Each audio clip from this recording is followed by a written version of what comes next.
It is 6 a.m. in the Mile High City on this Tuesday, January 14th. Good morning, Denver, Colorado. You've tuned into the Jeff and Bill Show, News Talk 710, KNUS. I'm your co-host, Jeff Hunt, along with Bill Thorpe, bringing you the freshest insights and hottest takes from the right, left, and center. Congratulations, you're waking up in the greatest country in history. Let's get to work. We got an entire show planned for you of engaging conversations, critical analysis, most importantly, your phone calls and texts, because this is where Denver's voice is heard loud and clear. So get that coffee brewing, Denver. Pick up the phone. Give us a call. Phone lines are open, 303-696-1971, or text us on the Dan Caplis Law text line at 720-819-5115. Oh, my goodness, Bill, I don't even know where to start. John Decker, White House correspondent, is going to be joining us here in just a second to give us an update on the Israel-Hamas peace deal that may be coming. Yeah, it's exciting. Maybe today. It's gonna get close, yeah. Maybe some peace out there. I'm interested in the specifics on this. I don't know how Israel goes back to a October 6th, basically, with Hamas, the day before the actual attacks, and any type of peaceful relationship.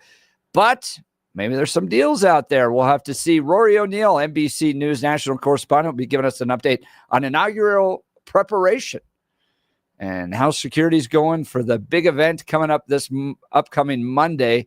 Ava Flanell and Leslie Hollywood of We the Second will join us to discuss Colorado's new proposed gun bans. And then you've heard of dueling banjos, haven't you, Bill? Oh, yeah. There's the dueling special reports that were released overnight.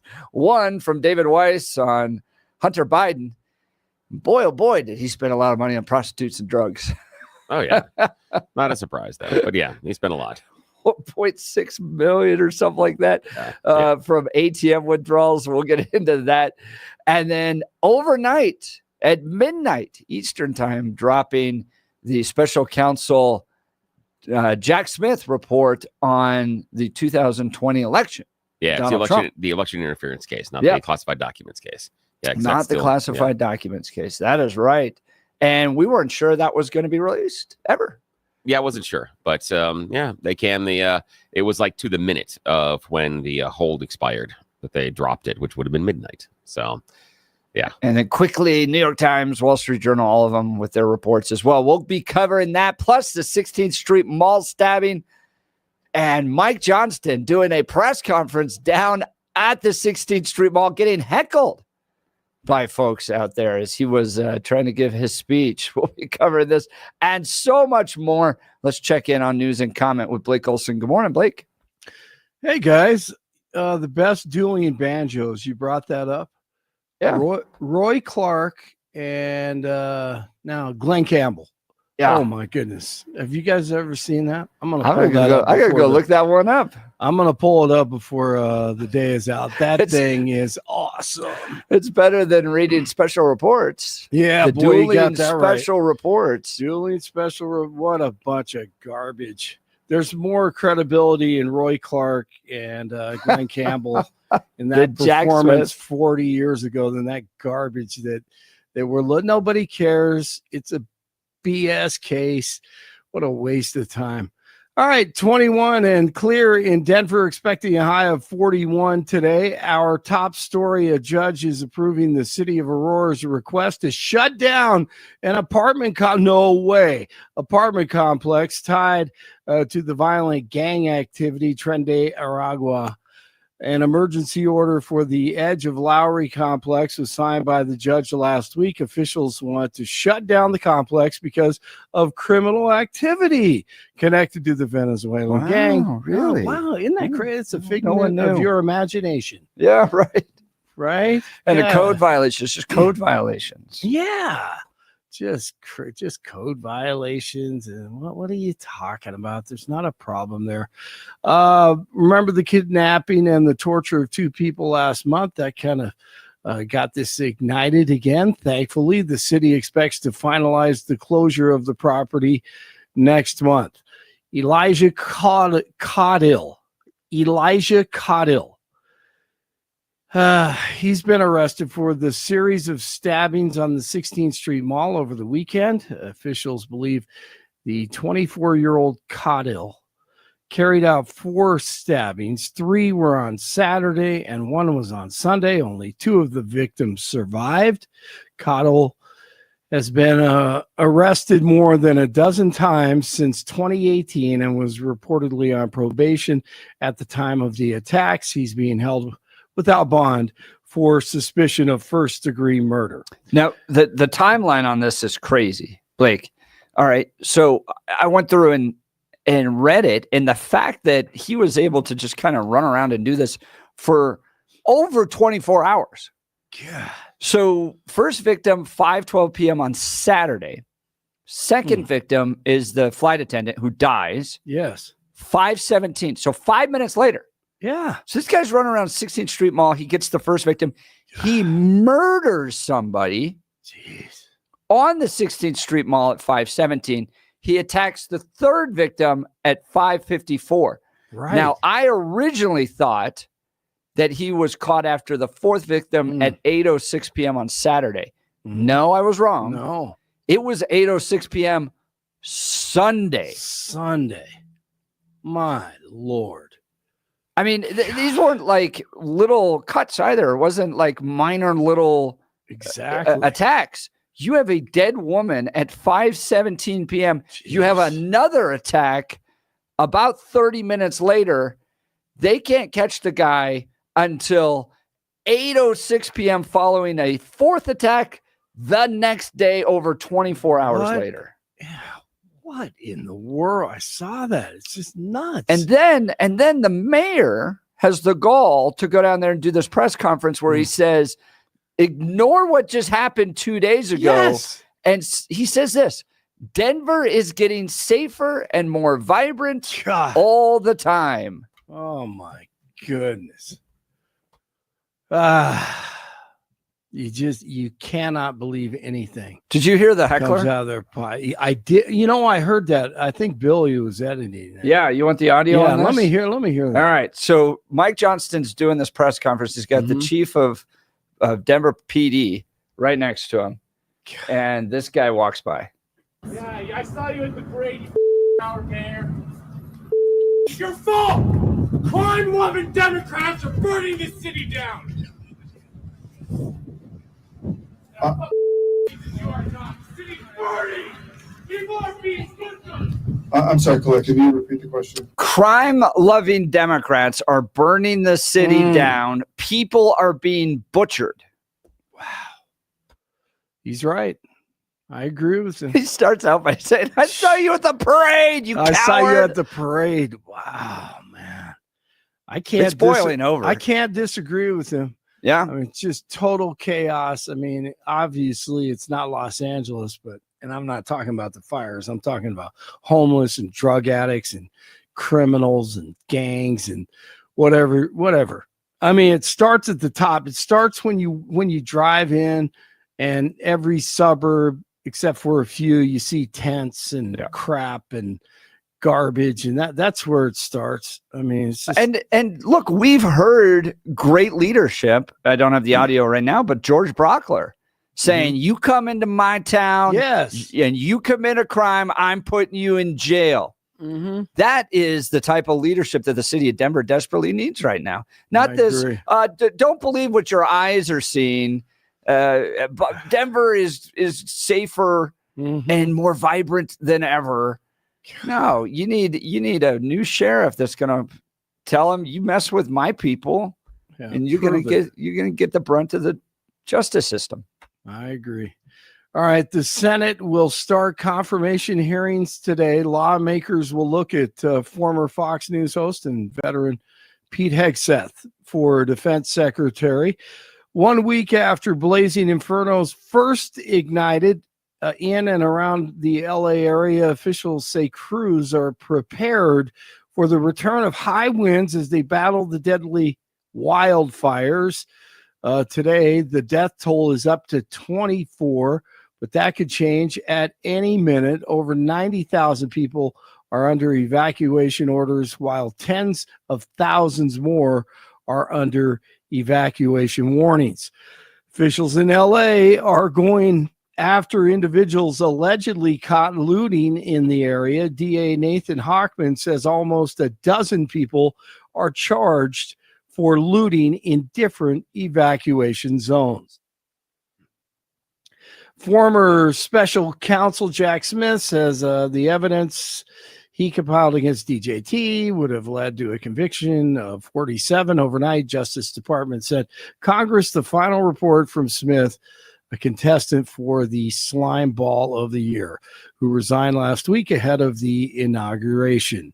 The report covers his investigation of Trump's efforts to overturn the 2020 election, including the buildup of the January 6th Capitol riot. With TikTok's future in the U.S. in the hands of the Supreme Court, a Chinese app called Red Note is topping the charts. On Monday, Red Note was the top free-to-download app on the Apple App Store.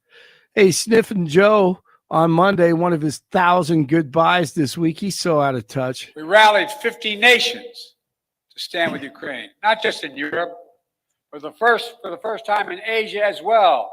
Those countries in Asia know what happens in Ukraine matters to them as well. We delivered air interceptors, massive numbers of munitions, enacted relentless, unprecedented sanctions to keep Ukraine in the fight. And now Russia is struggling to replace what they are losing on the battlefield. Yeah, and guess what? Americans care about America and the borders, okay? Thanks a lot for getting that war going there, Sniffin' Joe. News brought to you by Lair Fireplace and Patio, Denver's premier source for everything fireplace, patio, and grills, locally owned and operated since 1954, online at lairfireplacepatio.com. All right, Deion Sanders talking with the Cowboys about their head coaching opening. Multiple sources reported Monday that Jerry Jones reached out to Sanders after the team announced it was moving on from head coach Mike McCarthy. Talks between the Cowboys and Sanders reportedly continuing. He told ESPN, though, it's intriguing, but he loves Boulder and everything associated with the team and the community. So he's taking both sides, looking at it and evaluating it, and we'll keep an eye on that. Deion possibly to Dallas and the Cowboys, but right now, nothing really concrete. 20 in Parker, 18 in Lakewood, 21 in Denver. It is Tuesday. Jeff and Billy continue. Whether you're right or left. Let's see. Look, Yeah, this mission that we have, it takes hard work. Yes, it does. Blake Olson, News Talk 710 KNUS. Cool but quiet weather for Denver in the Front Range. Will be upper 30s to near 40 to 18s tonight. We're going to have 3 days where temperatures will be relatively mild and conditions are going to be fair. Getting into the 40s Wednesday, 40s to low 50s Thursday, and 40s Friday. However, it is going to be turning sharply colder this weekend as an Arctic front comes in. Late Friday night, but especially during the day Saturday, falling temperatures and Saturday a chance of snow. I'm meteorologist Don Day in the 710 KNUS Weather Center.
Welcome back to the Jeff and Bill Show. Breaking overnight, Hamas has accepted a draft agreement for a ceasefire in the Gaza Strip and the release of dozens of hostages, two officials involved in the talks have said.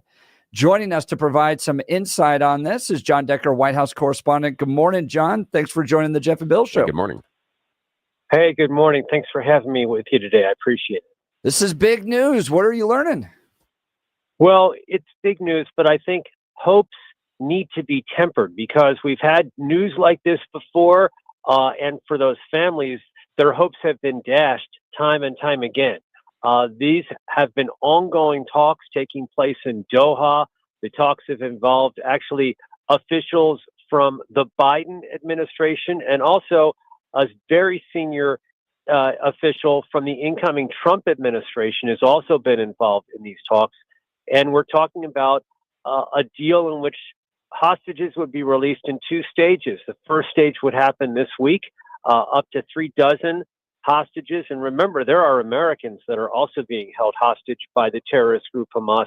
They've been held hostage since October the 7th of 2023, and they would potentially be released at some point later in the week. And it would also lead to a ceasefire of hostilities, at least for a period of time in Gaza. And so we'll see if this comes to pass. I am hopeful.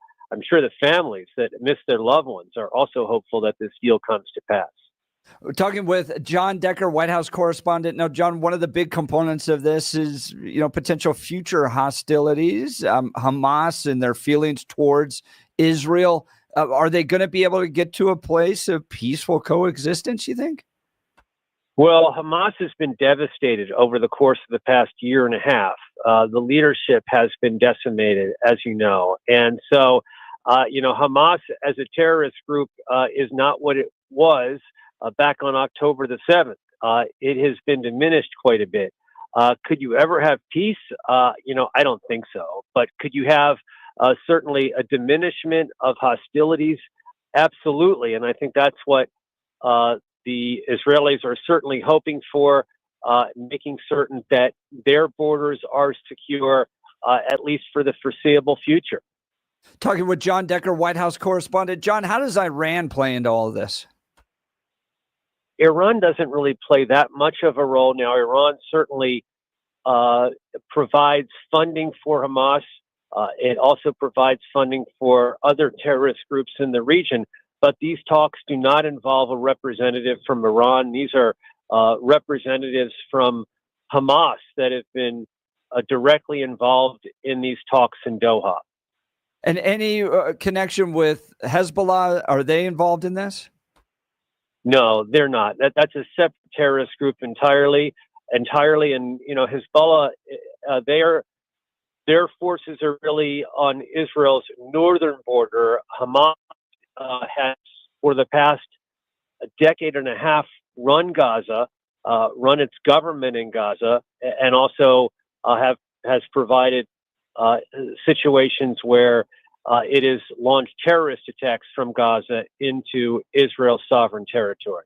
Talking with John Decker, White House correspondent. Last question, John, what should we be looking for in the next 24 hours? Well, hopefully, like I said, this deal comes to pass. I think one of the difficulties in these types of deals is proof of life. We don't know how many of the hostages that were taken by Hamas back on October the 7th of 2023 are actually still alive. I think that has been one of the difficulties in securing any kind of deal.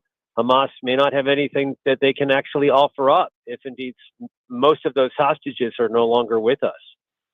We'll continue to follow this. John Decker, White House correspondent, thanks so much for reporting on this potential deal between Hamas and Israel. Yes, really appreciate your time this morning. Thank you. Wow. That'd be almost like a win for both Biden and Trump, right? Yeah. If you heard that there, he mentioned that U.S. is doing these deals with both representatives from the Biden administration and the incoming Trump administration. Yeah, Maybe we can all get along after all. I don't know. I'm skeptical because they've been close before. Yeah. So I'm really, really skeptical. I'm also skeptical about the political pressure inside of Israel because when they started this, it was crush Hamas. And now you're going to allow them to exist again. That for me, that's a difficult sell. If I am someone in Israel that has lost a family member or a friend in the attacks November 7th, that's a tough one. That's a tough one to say, wait, you told me you were going to decimate them, and now they're allowed to still, in theory, exist. So I don't know. We'll have to see how this one goes. And there's also that idea that, and Hamas does this quite often, most terrorist groups do this, they get right to the edge of the agreement and they pull back because they're trying to buy time. So we'll see what happens. Yeah, I'm skeptical, but until something is announced, I'm hopeful but skeptical. How much do you think the promise that if there was not a deal made, right? This comes from a text message 5556. Does peace deal come in before Trump takes office because he threatened all hell will break loose if the hostages were not released? Yeah, zero implications. You think zero? Absolutely zero. I disagree. But well, okay, here's the idea. What is Trump going to do? That's what I'm curious about, is what is the step? Because he promised to unleash all hell. So what is the step he is going to take? I think I could see the Trump administration loosening restraints on Israel. Is that all hell breaking loose? I think so. Going back to what you just said about how Israelis feel about this. No, but is that all hell breaking loose? Because does that mean the Israelis are going to just turn it into a giant parking lot? I disagree. I don't think that's necessarily what's going to happen. And if all hell breaking loose from Trump is, okay, Israel, I'm taking away some restrictions. Really? That's the follow-up on his threat of all hell breaking loose.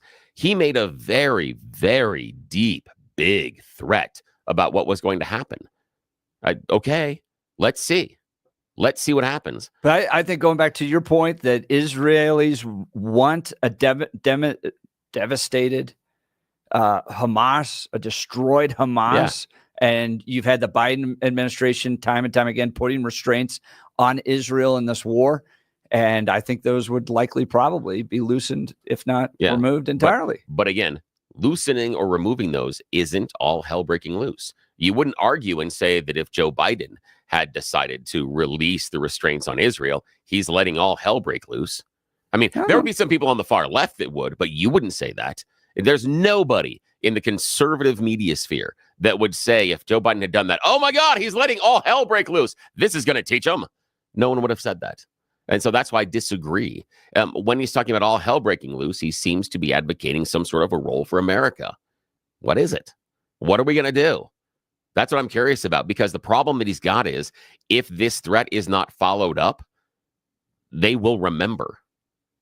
Iran will remember. Hezbollah will remember. Everyone else in the Middle East will remember that he didn't follow up on his threat.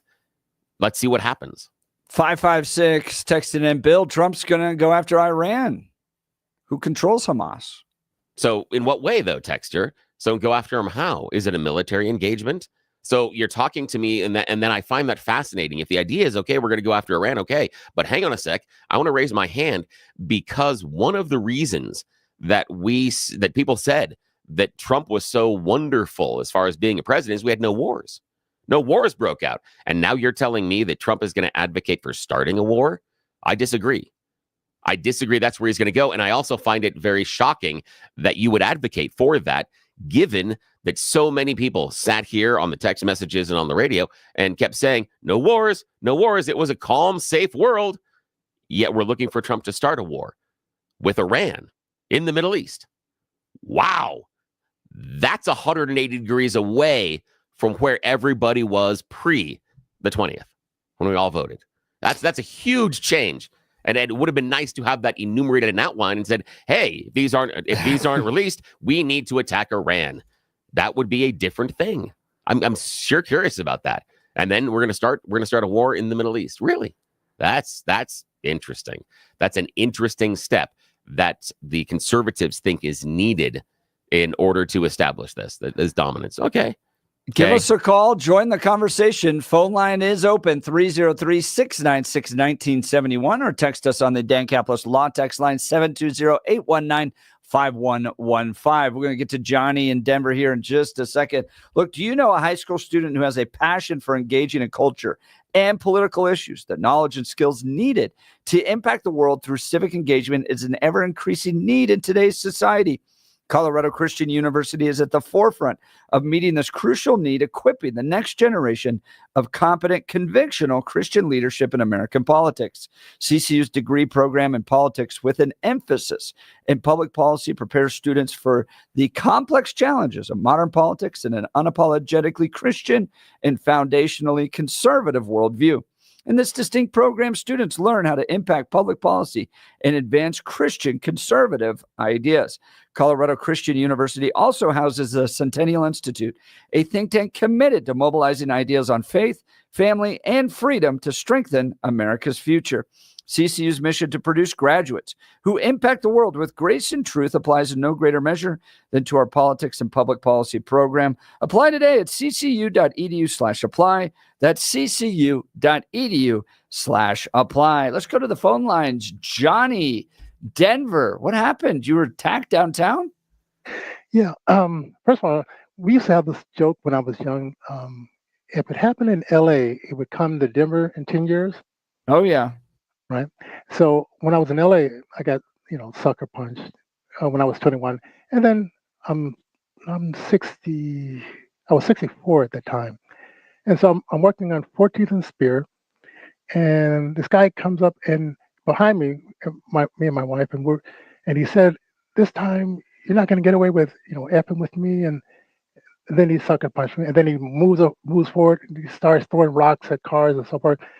This guy comes across the street and says, "Hey, is he all right?" Because I'm a totally blind person.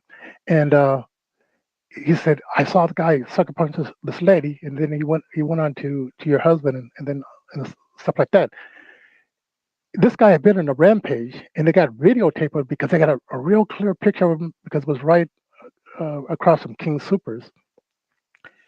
And he's been on this rampage, and people have been calling in, and it took them 12 hours to catch up with this guy. Jeez. 12 hours? And they they had videotape, everything? Videotape, everything. And when the court date came out, they found out that I guess he was off his medication. And so he promised to stay on his medication. I'm thinking, like, how many other people that's going to be their excuse that they were off their medication? Yeah, and we used to, if people had serious mental health issues, put them in mental health institutions, But I heard they let all the people out of Pueblo out, and where did they come? Down to Denver.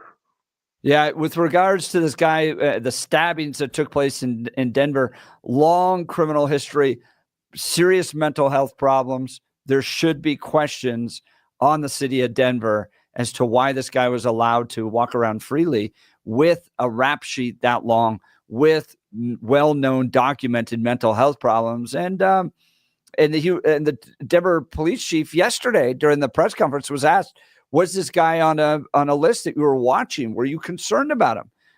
And the chief of the police said, no, he wasn't. So, the city of Denver going to have a lot of answers for this. Johnny, really appreciate the call. Thanks so much. So I want to hear from you all. Potential peace in the Middle East between Israel and Hamas. What do you think? Billy, not too optimistic on it because Hamas has gotten to this place before and then backed off. And then how does the Trump administration fit into all this? In the past, Bill, I would probably say, go at Iran. Come on, let's give them the good old piece of American might. And then after Iraq and Afghanistan, I'm like, no, I don't want to be in another war in the Middle East. No. So and that's the problem with this threat. That is the real problem with Trump's threat about unleashing all hell if the hostages aren't released. If he doesn't follow through, he becomes a paper tiger. And I wonder, too, if it's, I would look at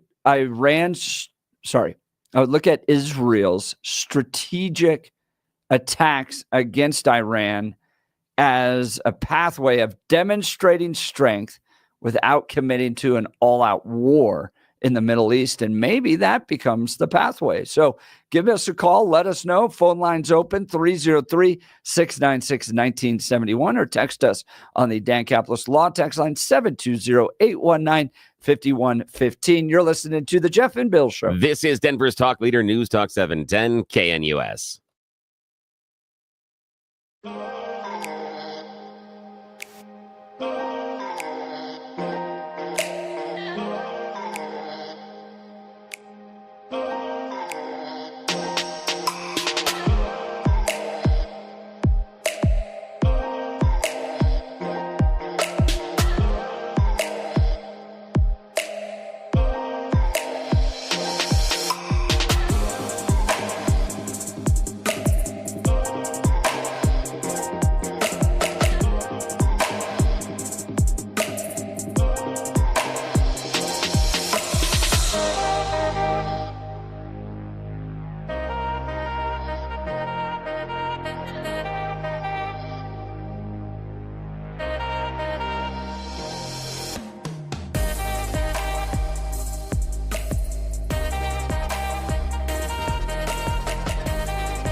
Welcome back to the Jeff and Bill Show. We're talking a pending peace deal between Israel and Hamas.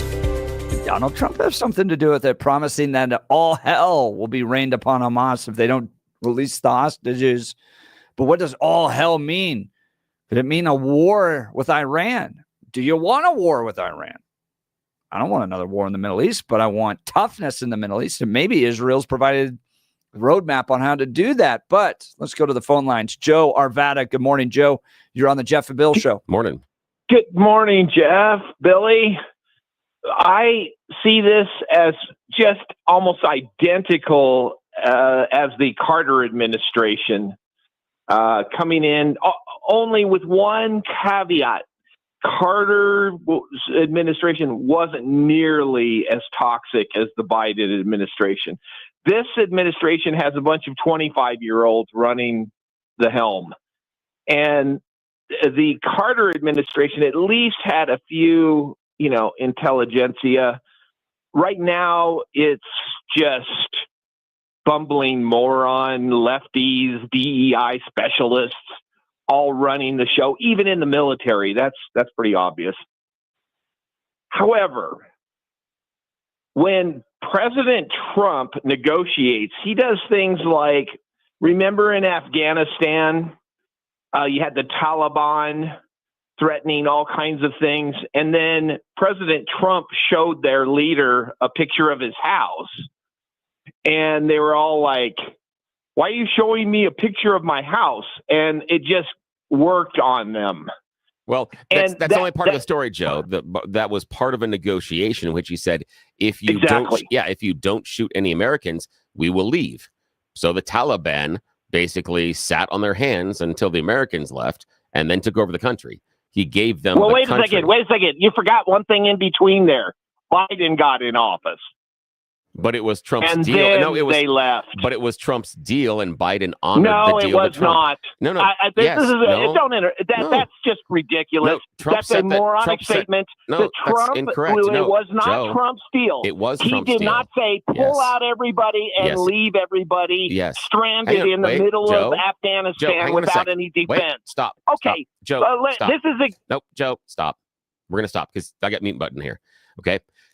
Trump negotiated the timeline of the withdrawal.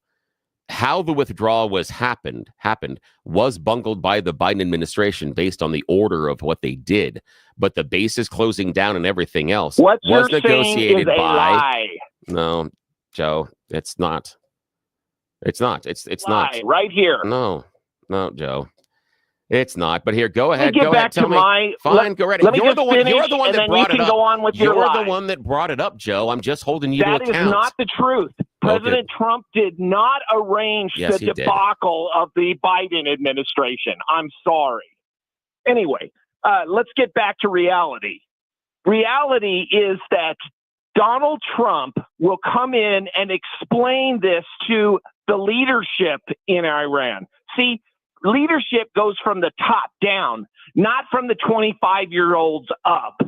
This is the way Donald Trump works. He will explain to the Ayatollah, you won't be the supreme leader, you will be a supreme pizza. And here's the thing that will happen is that Donald Trump will not mince words. If they don't do what he says, the Ayatollah will become a supreme pizza.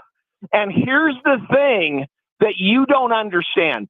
Donald Trump means what he says and then does it. Yeah, just like the Biden administration where's my free wall? Doesn't mean a thing. Where's my free wall, Joe? He said he was going to get Mexico to pay for a wall. Where's my free wall? Okay.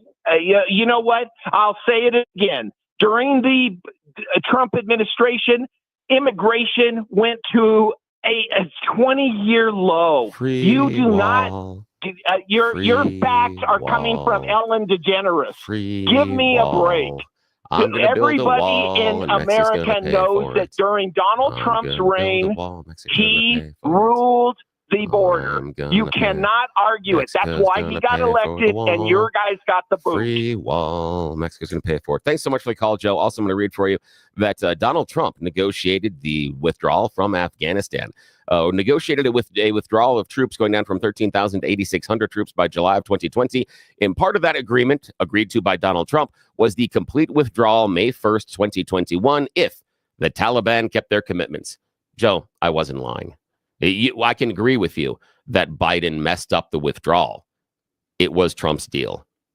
I wasn't lying. And part of that is you have to commit to the idea that Trump would have maintained that timeline in light of everything that was happening. Well, the other part for me is that the timeline, I don't think Trump would have maintained the timeline, but I can't say for certain whether or not Trump would have messed up the withdrawal the way the Biden administration did. I can agree the Biden administration messed up the withdrawal, but I do believe the negotiation withdrawal on a timeline was bad to begin with. The reason why, you never tell your enemy when you're going to leave. That is one of the basic rules of combat. You can negotiate a withdrawal, but you never tell them the timeline in which you are going to leave because it allows them to plan for your departure. Would you have wanted to stay? No, I wouldn't want to be there in the first place. I thought it was a bad idea to be in the first place. In Afghanistan? Yes, absolutely. Yeah. Stupid. Following 9/11? Yes, stupid. Incredibly stupid. Did we not learn from what happens with Russia? I mean, how many times have people invaded Afghanistan and just died there, in part based on the weather in the winter? No. What would have been the proper response to 9/11 in your mind? Not going into Iraq.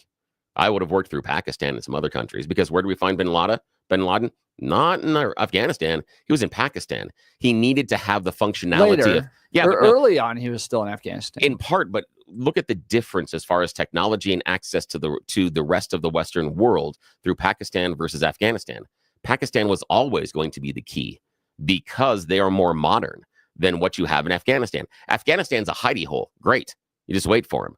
Pakistan was always going to be the key and still is in that region. Yeah. How would you have punished the Taliban for allowing Al-Qaeda to organize, mobilize, and attack the United States? I don't know. Haven't thought about that. Nor did I think I was going to be prepping on that this morning. I'd have to think about it, and I'd have to come up with something because I'm not comfortable saying something off the top of my head. Nor did I consider it because, again, I shouldn't be put in charge of that. So it's not something that I sat down and considered. I can evaluate post as far as what happens, and I can look at what your plans are. But right. I mean, because you have to remember, initially after 9/11, you had Al-Qaeda operatives in Afghanistan. They were given safe haven by the Taliban, and Iraq, which was premised on the idea of if you allow bad countries to fester, eventually it harms the United States. And Saddam Hussein had mass weapons of mass.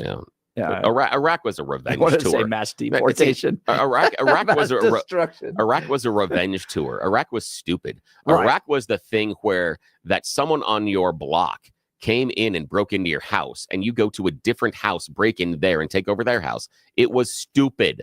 Iraq was not connected to 9/11, but we wanted to prove a point. And in the international community, we ended up looking like morons because we got bogged down in Iraq. And then where did we find, and the Taliban was in Afghanistan. And where did we find bin Laden? Not in Iraq, in Pakistan. Yeah, that was a whole series of I'm just interested in what you do with just post 9/11 Afghanistan and their connections with Al-Qaeda. I would probably try to isolate them in almost every way possible and just make it a lone island. Is probably what I would do. And whether or not that would include both economic sanctions and also military sanctions, we'll see.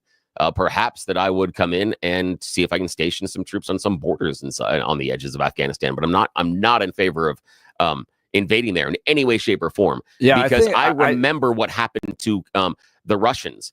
I mean, I was a kid that was reading about that some of the times. I remember how the Russians went home with their tails between their legs, and their military was huge and dominant in the world at that time. It was an awful idea. Armies go to die in Afghanistan there and the Russian front on the east in the winter. Two awful places. I don't see Trump wanting to resurrect anything like Afghanistan and Iraq with Iran. And this is where I go back to my original point that I think Israel has demonstrated you can have very serious attacks on the leadership of these countries without necessarily getting into full-scale ground wars.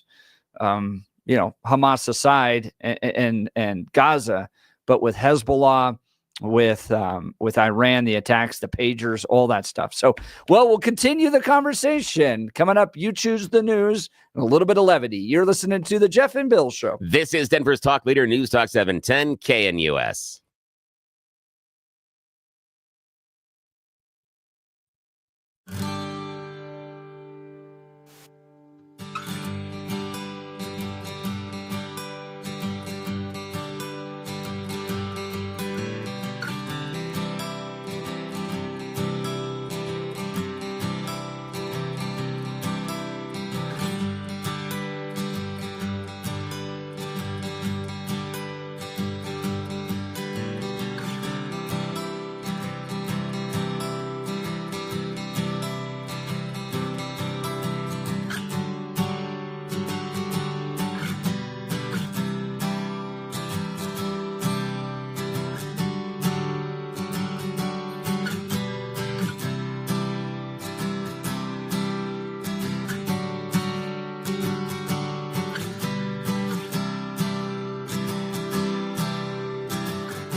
Well, we've kicked it off 6 a.m. with some good debate. Now time for a little levity.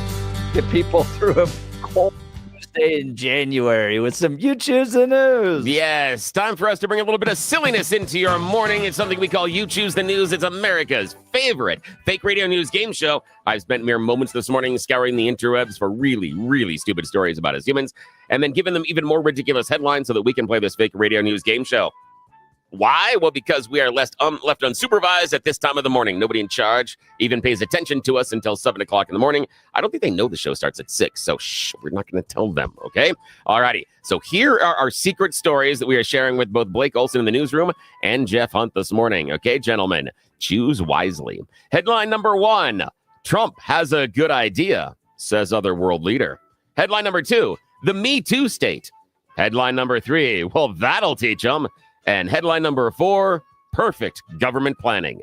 Mr. Hunt, your choice. We'll start with perfect government planning. Yes, perfect government planning. Our very own Blake Olson gave us a little bit of a tease in this during his last newscast. We know that the tickety talks are poised to go away. However, that's not slowing down RedNote, another popular Chinese social media app that is currently atop Apple's App Store.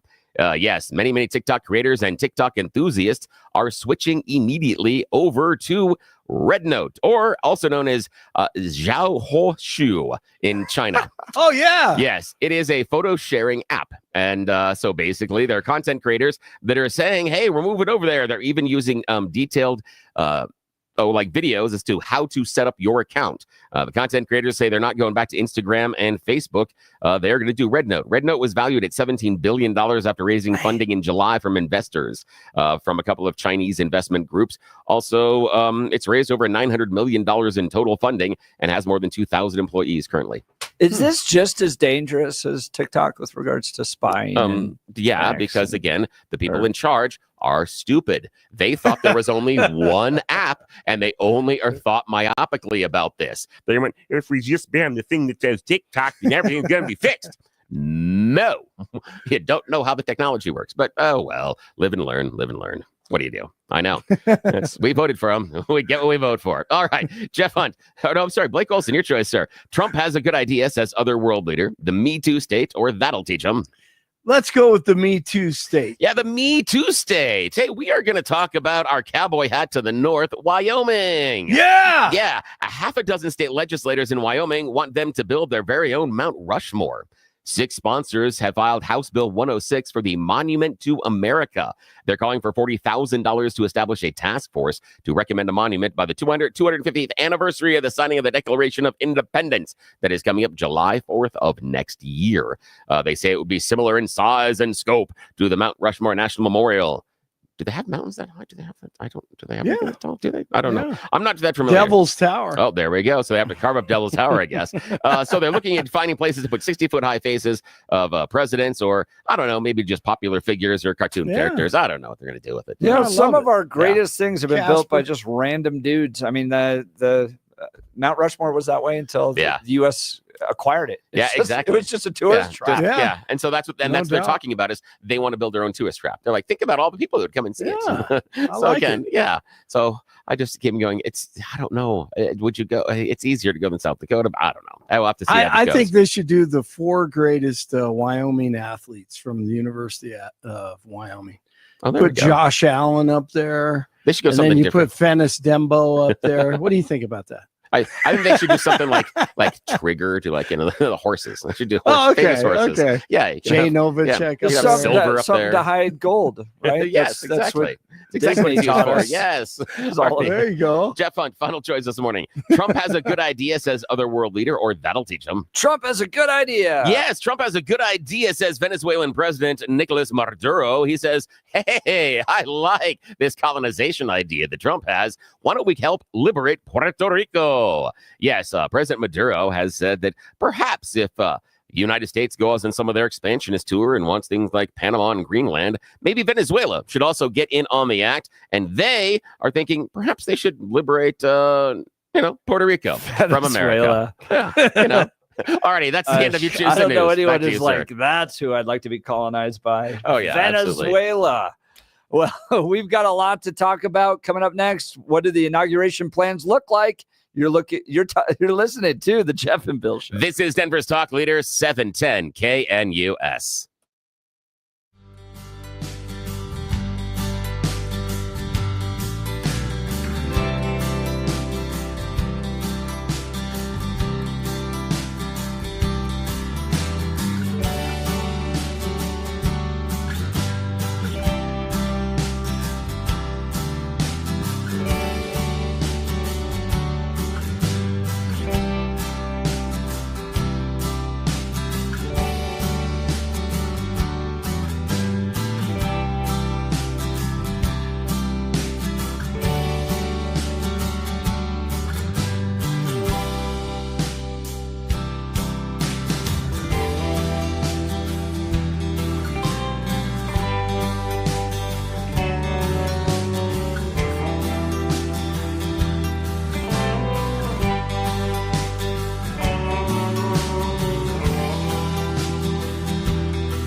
It is 7 a.m. in the Mile High City on this Tuesday, January 14th. Good morning, Denver, Colorado. You've tuned into the Jeff and Bill Show, News Talk 710 KNUS. I'm your co-host, Jeff Hunt, along with Bill Thorpe, bringing you the freshest insights and hottest takes from the right, left, and center. Congratulations, you're heading to work in the greatest country in history, and we got a whole hour planned for you of engaging discussions, critical analysis, most importantly, your phone calls and texts, because this is where Denver's voice is heard loud and clear. So grab a cup of coffee, Denver, and let's dive into the issues that matter most to you right here, right now. Coming up after news and comment with Blake Olson. Washington, D.C. is preparing for next Monday's inauguration. How's the city preparing for the thousands who will be making their way to the mall? I'll be one of them, giving you some live updates Monday morning from the inauguration. With a special tip of the hat to Lauren Boebert, who helped secure some passes for 710 KNUS to be able to be out there and attend that. So how's DC getting ready? What's the security going to look like? We're going to be talking with Rory O'Neill, NBC National News correspondent, about that. We're going to give you the latest updates on the dueling special counsel reports that came out yesterday. One of them covering Hunter Biden, the other one from Jack Smith as he wraps up his first investigation into the 2020 election interference and Donald Trump. He making the argument that if he just had the chance to prosecute, Donald Trump would have been convicted.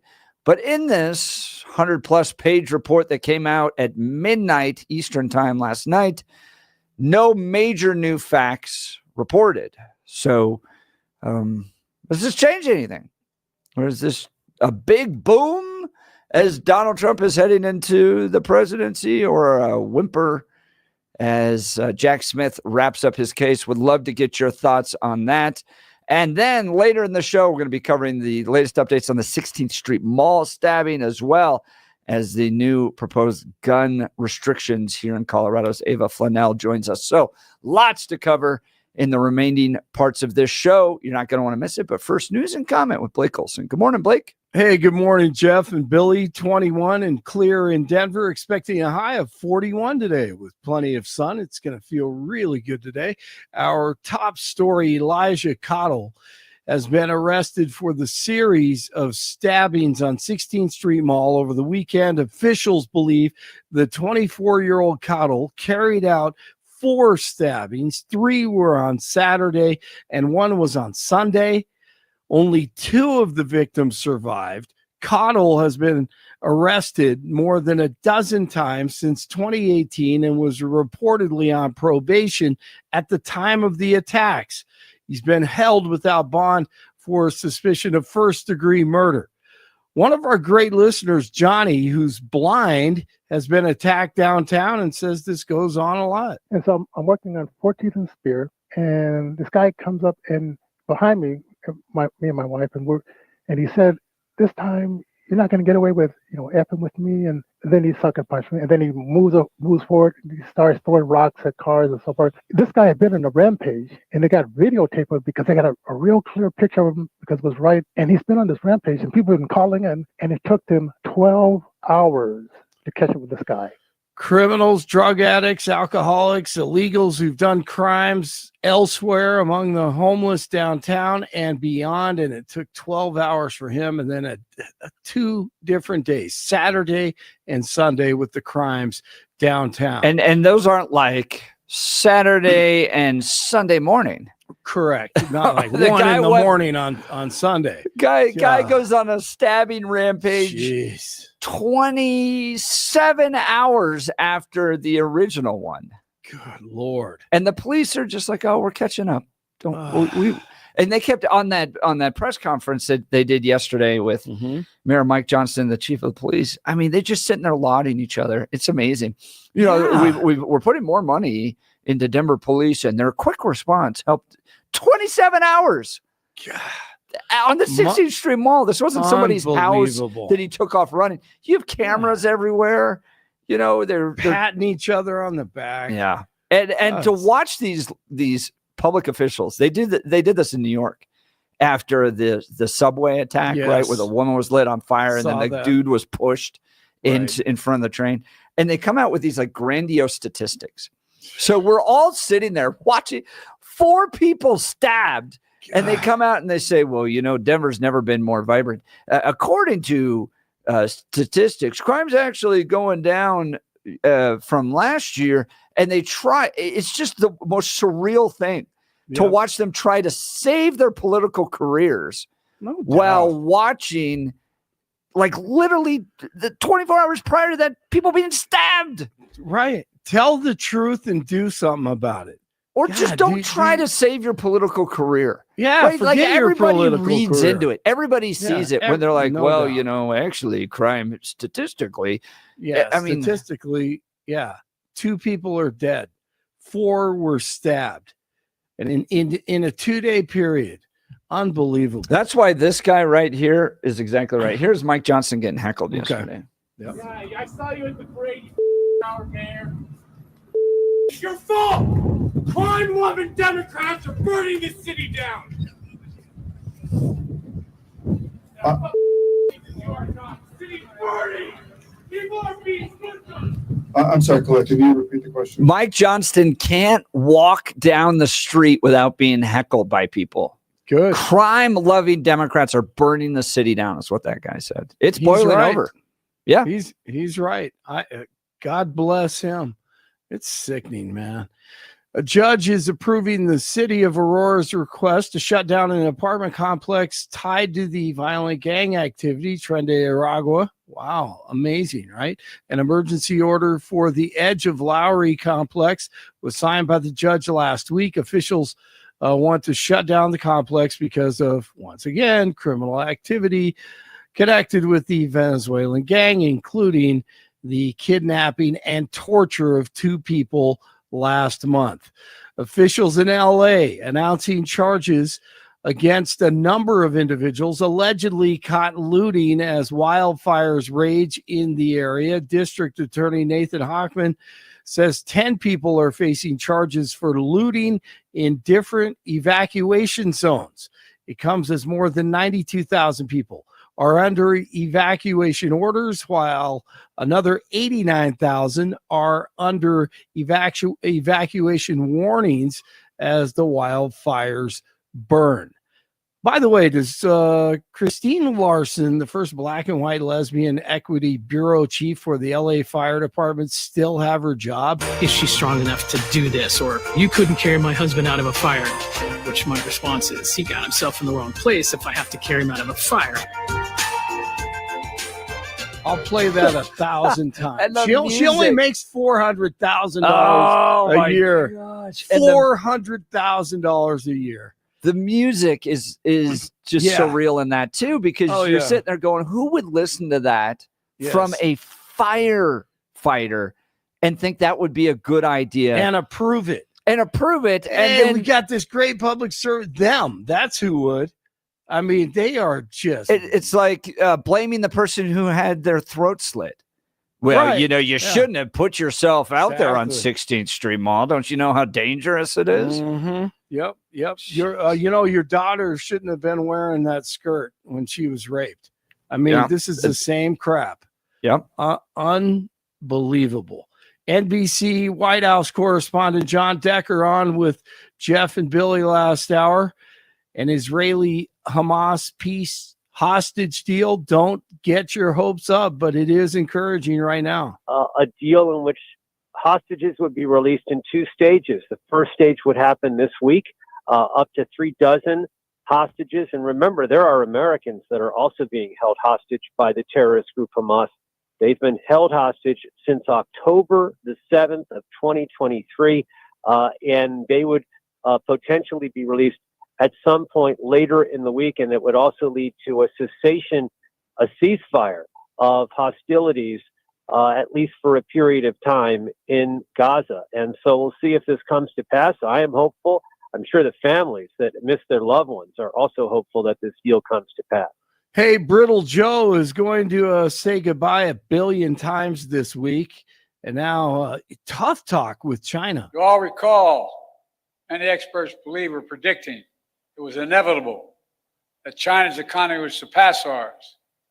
According to many predictions, that would happen by the year 2030 or shortly thereafter. But we in this room said no. I can't take it. Sorry. The Senate will start confirmation hearings today. Lawmakers will look at former Fox News host and veteran Pete Hegseth for defense secretary. Deion Sanders talking with the Cowboys about their head coaching position, but he told ESPN, hey, it's intriguing, but he loves Boulder and everything associated with the team and the community. So get ready for him to leave. Now, it's probably a 50-50 right now. We'll see what happens. 20 in Centennial, 18 in Arvada, 21 in Denver. It is Tuesday, and Jeff and Billy continue. Let's get back to reality. Blake Olson, News Talk 710 KNUS. Cool but quiet weather for Denver in the Front Range. We'll be upper 30s to near 40 to 18s tonight. We're going to have 3 days where temperatures will be relatively mild and conditions are going to be fair. Getting into the 40s Wednesday, 40s to low 50s Thursday, and 40s Friday. However, it is going to be turning sharply colder this weekend as an Arctic front comes in. Late Friday night, but especially during the day Saturday, falling temperatures and Saturday a chance of snow. I'm meteorologist Don Day in the 710 KNUS Weather Center.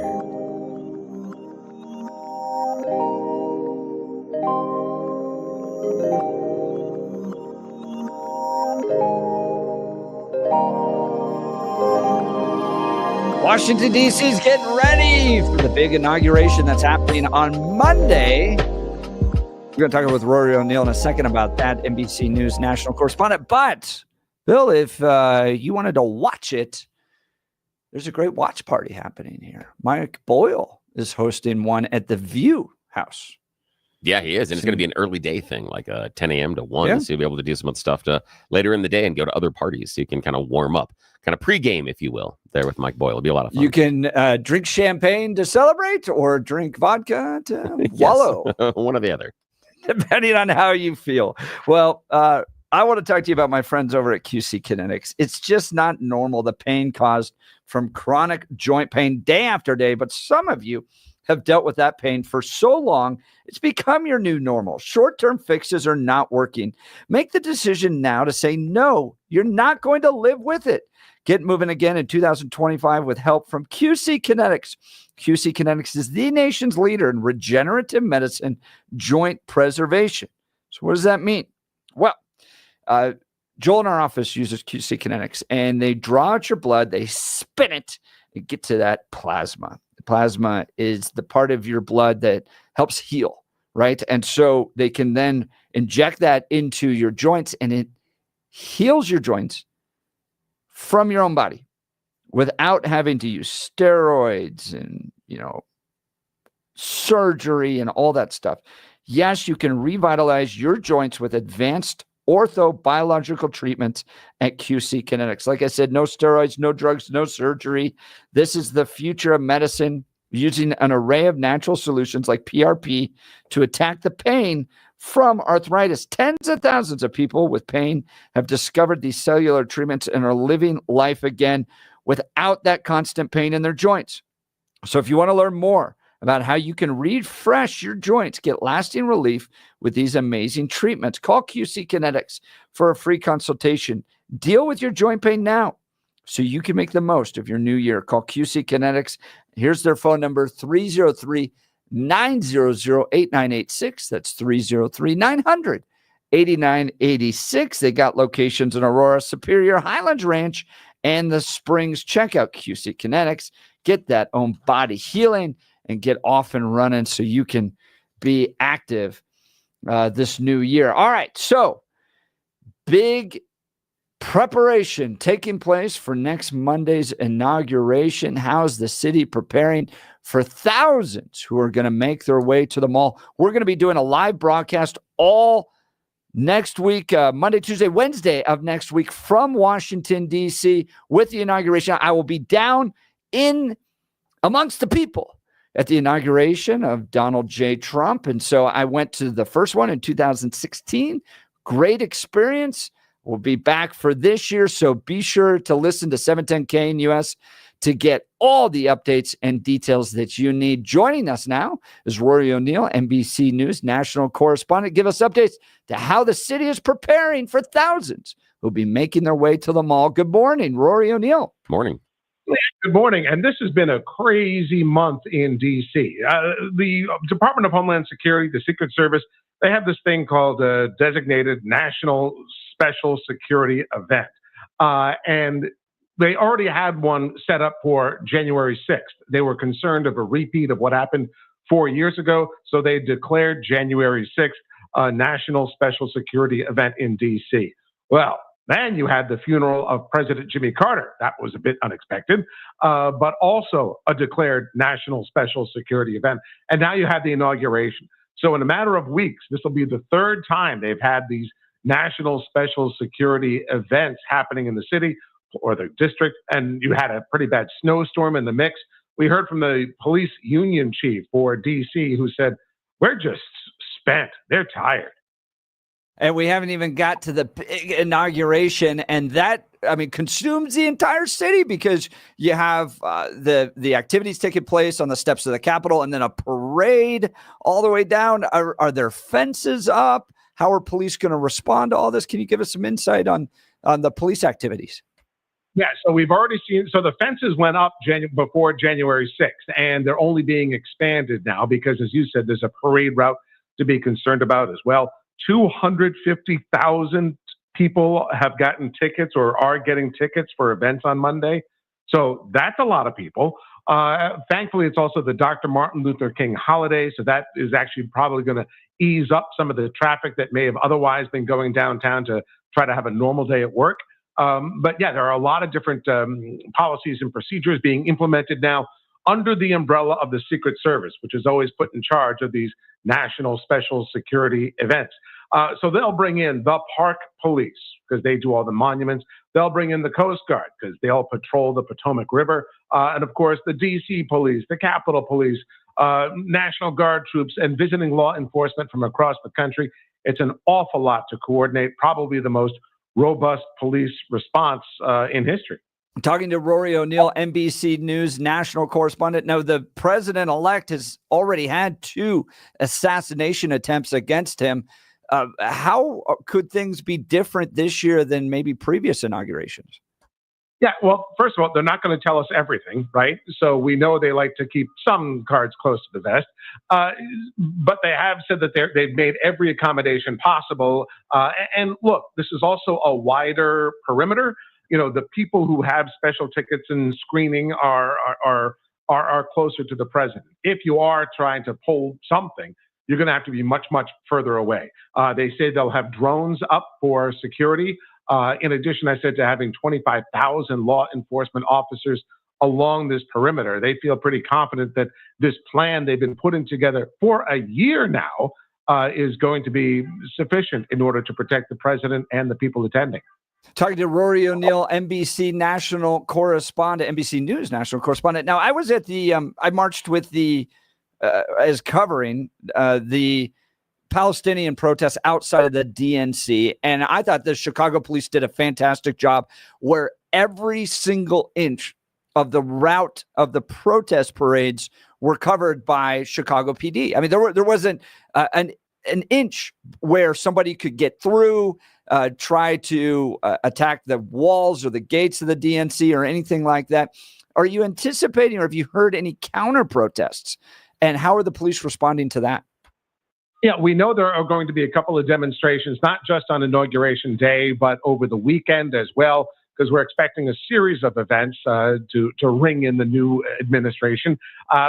So yes, they are expecting a couple of different demonstrations that might have 10 to 15,000 people. That's what they're preparing for as far as counter or anti-Trump protesters. So they know that they're already permitted for places like the Lincoln Memorial area, other separate parts of the mall further away from the Capitol building. They think they've got everything mapped out and figured out here along this timeline. Rory O'Neill. Sorry, go ahead, Rory. One quick note. Their fear is the lone wolf, what we saw in New Orleans, or the 2 people who tried those assassination attempts. They're not concerned about some big organized terror organization, more concerned about the actions of a lone wolf. Rory O'Neill, NBC News national correspondent. Can you give us a little bit of a flavor of what the city's feeling like right now? What's it like in the restaurants? Are the DC residents enthusiastic, excited about what's going to be going on Monday? Or are they viewing this as, crap, I'm going to have to deal with all these outsiders for a while? What's their feeling?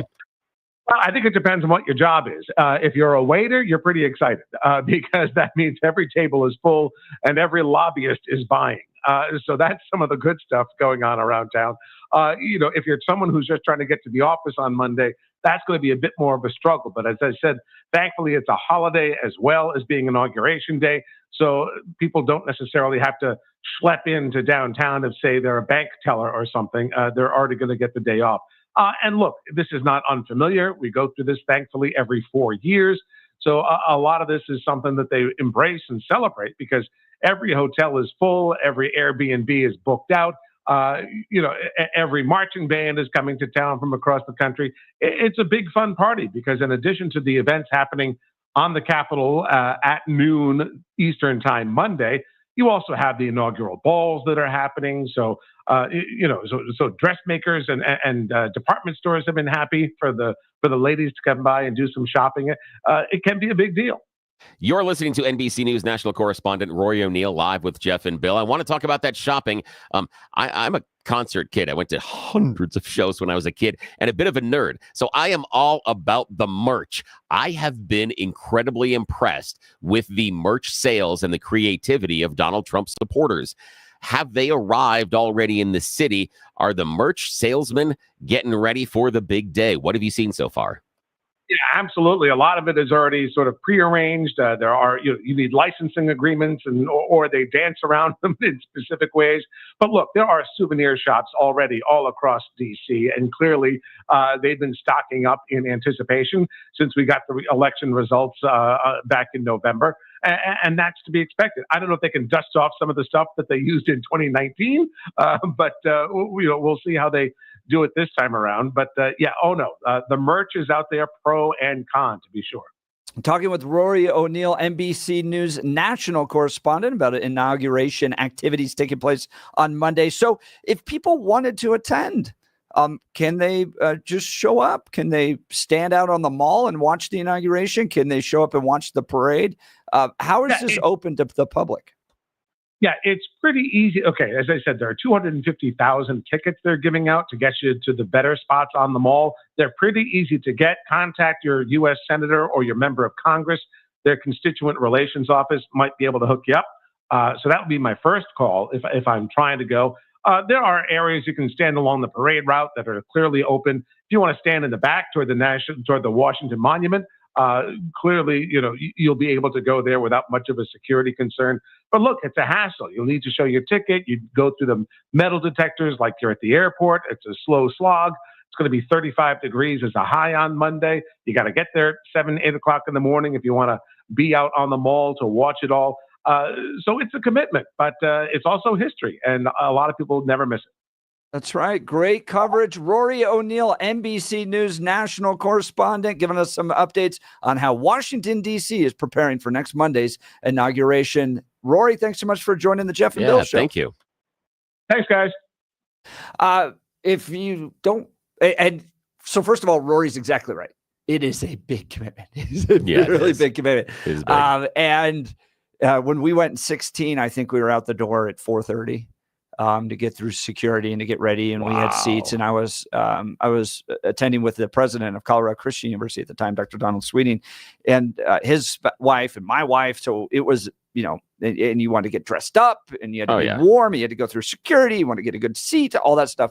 So we were up very, very early, and we had hotels way outside the city, and so he's exactly right. It's a big commitment. It's an all-day commitment to go to one of these. Do you remember when we were down at the Aurora event? You had people that had slept the night before in a car. Oh, yeah. We had guys that are driving down from Wyoming and stuff. Yeah, right. They slept in a car. And that's going to kind of be it as well, is you're going to have some road tripping. You're going to have – I've heard so far that, weirdly enough, all the hotels aren't full.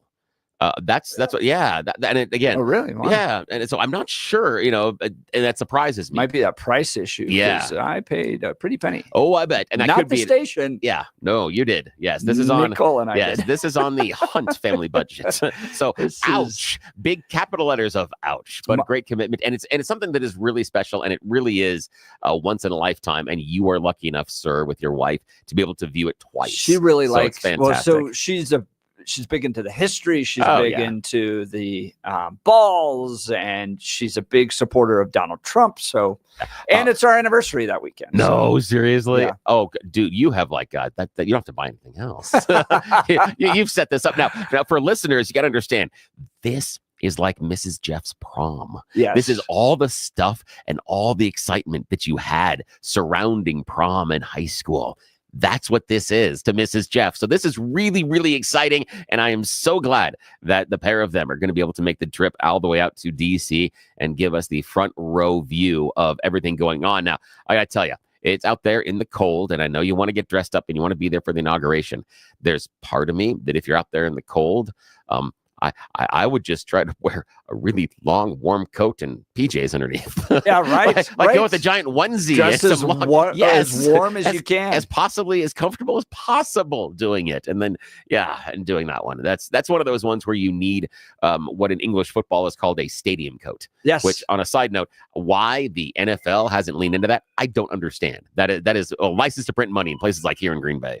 Well, speaking of opportunities for the inauguration, giving us a call right now is Mike Boyle. Mike's going to join us because if you don't want to go stand in the cold and you don't want to just sit at home, you want to be with friends to either celebrate or maybe more in the inauguration, depending on which side you are. About half our listeners break on either side of that issue. You could go join Mike Boyle at the presidential inauguration party taking place at the View House on that Monday, January 20th. And you know, this is the fun thing with KNUS. Mike Boyle is much like Beetlejuice. If we mention his name 3 times, he appears. Just like right now. Mike Boyle live on the air with Jeff and Bill. Good morning, sir. How are you? Well, I'm driving down the road. It's 11 degrees, feels like 4. I hear about the inauguration. I'm thinking, well, if you don't want to buy an airplane ticket, go to one of those not full hotels that will be very expensive and get up at 4:30 in the morning. Why not drive to the View House on Monday? Because we'll be inside at 10 o'clock, 70 inside, and we've got a full bar. Yes, and you'll be as close as you want to the TV. It's going to be warm. And again, you mentioned the magic words, full bar. That's great. Yes, exactly. And there will be some celebrating. I'll tell you what. Yes, there will. I've been known to have morning cocktails, and I think that next Monday will certainly be cause for celebration. Now, so, here's the thing. I was just driving down the road listening to your great show, and I thought, I'm calling it. Oh, I sure appreciate you, Mike. And here's the thing is, I might be able to, and we're going to discuss this. We'll bring it back later this week to remind people about the wonderful event going on at the View House. I might be able to either sweeten the pot for you or make it less likely that anybody shows up. I'm looking at my schedule. I might be able to wiggle in a little bit of time so I can go over there and show up at Mike Boyle's celebration for the inauguration at the View House. And if I'm in the right mood, I will even let you people throw tiny pickles at me, gherkins, just, in sport, because just to make fun of me. Bill, so I know. Bill, you're telling me you're thinking of short. Are you threatening me? I think I am, sir. I'm threatening you with a good time. I'm excited. It sounds like a wonderful morning. We'd love to have you, Bill. So if you can make it, I know you guys got a schedule. I know you got plenty of stuff to talk about today, but I'm listening, driving down the road. Stay warm and stay safe. I appreciate you. We'll talk to you later this week. That is Mike Boyle. Again, just like Beetlejuice. We mentioned him 3 times and he pops up. And if you want details and to purchase your ticket for that, you go to mikeboyle.com, mikeboyle.com, and you can get all the details right there on this event. And remember, you're inside. It's going to be warm. Going to be at the View House. Kicks off at 10, and you're going to be cut loose by early afternoon. So you have other friends or family members that are saying, hey, come to this party and this party and this party. You're pre-gaming it. You're starting the entire day right. You want to make this day a celebration of the fact that your guy, Donald Trump, is back in office and that Joe Biden isn't. Kick it off at the View House, 10 o'clock in the morning. All right, so here's my question for you, Bill. We're less than 1 week from DJT standing. And this is what I love. This is what I love. He stands up there, the duly elected president of the United States, before all the Democrats and their sneering, groveling that takes place. And what do you think he's going to say? Take this, you losers and haters. That's what I think. He's going to lead with that one. I think you are exactly right. I think he's gonna give it to him good. What do you anticipate Donald Trump's inauguration speech to look like less than 1 week from today? Give us a call, 303-696-1971. Or text us on the Dan Capitalist Law text line at 720-819-5115. Is he going to get up there and call for unity, bring the nation together? Or is it the revenge of DJT? It's going to be revenge. In fact, personally, while I'm not a fan of it, I'll be disappointed if that is not what he does. If he stands up there and tries to be a statesman, personally, I'm going to be a little disappointed. That is fun. Would love to hear from you. Give us a call. Look, how about a simple New Year's resolution, one that even I could achieve? Reverse the clock on hair loss with advanced hair. Simple, one day FUE treatment. You'll feel more confident and more youthful when you witness your own natural hair growing into those places that have been balding or thinning for years. From Advanced Hair's breakthrough technology to their highly experienced team, there is no one I trust more in hair restoration than Advanced Hair Restoration. Their simple FUE treatment begins to regrow your own natural hair the very next day, and your new hair is backed by the Advanced Hair Guarantee. Saw a great video they put together of Ben Affleck and his hair loss, and now what he looks like with his hair treatments. Matthew McConaughey, even Elon Musk, they all had thinning hair at one point, now got full locks of hair. So you can get it too. Simply put, Advanced Hair's exceptional standard of care makes your comfort and your results their top priority. So celebrate this new year with a fuller head of hair and get your free consultation, $250 off, and 250 free hair grafts. Call 720-459-HAIR. That's 720-459-HAIR. Discover what meeting your resolution could look like with the before and after pictures at advancedhair.com. All right, we'll continue with your phone calls and text. You're listening to the Jeff and Bill Show. This is Denver's Talk Leader, News Talk 710 KNUS.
Welcome back to the Jeff and Bill Show. The Pete Hegseth confirmation hearing beginning today. Big news. Interesting.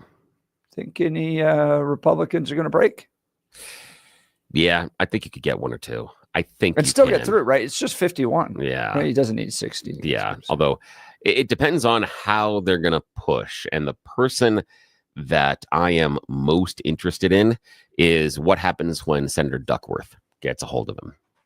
That's the she's one. She's a military person as well. She's a military person that lost her legs in combat. She landed a helicopter and saved people as the helicopter was going down and lost her legs during it. And Pete has famously said that women don't belong in combat. Oh yeah. So that's the one where I'm going to grab the popcorn, because she is no nonsense and she is a very, very smart lady. I don't know this about the requirements. Are the requirements the same? Like if you wanted to be an active duty combat regiment, for male and female, or did they adjust the requirements for women? I have no idea. Yeah, I would assume they are slightly adjusted just based on biological differences. I would assume so.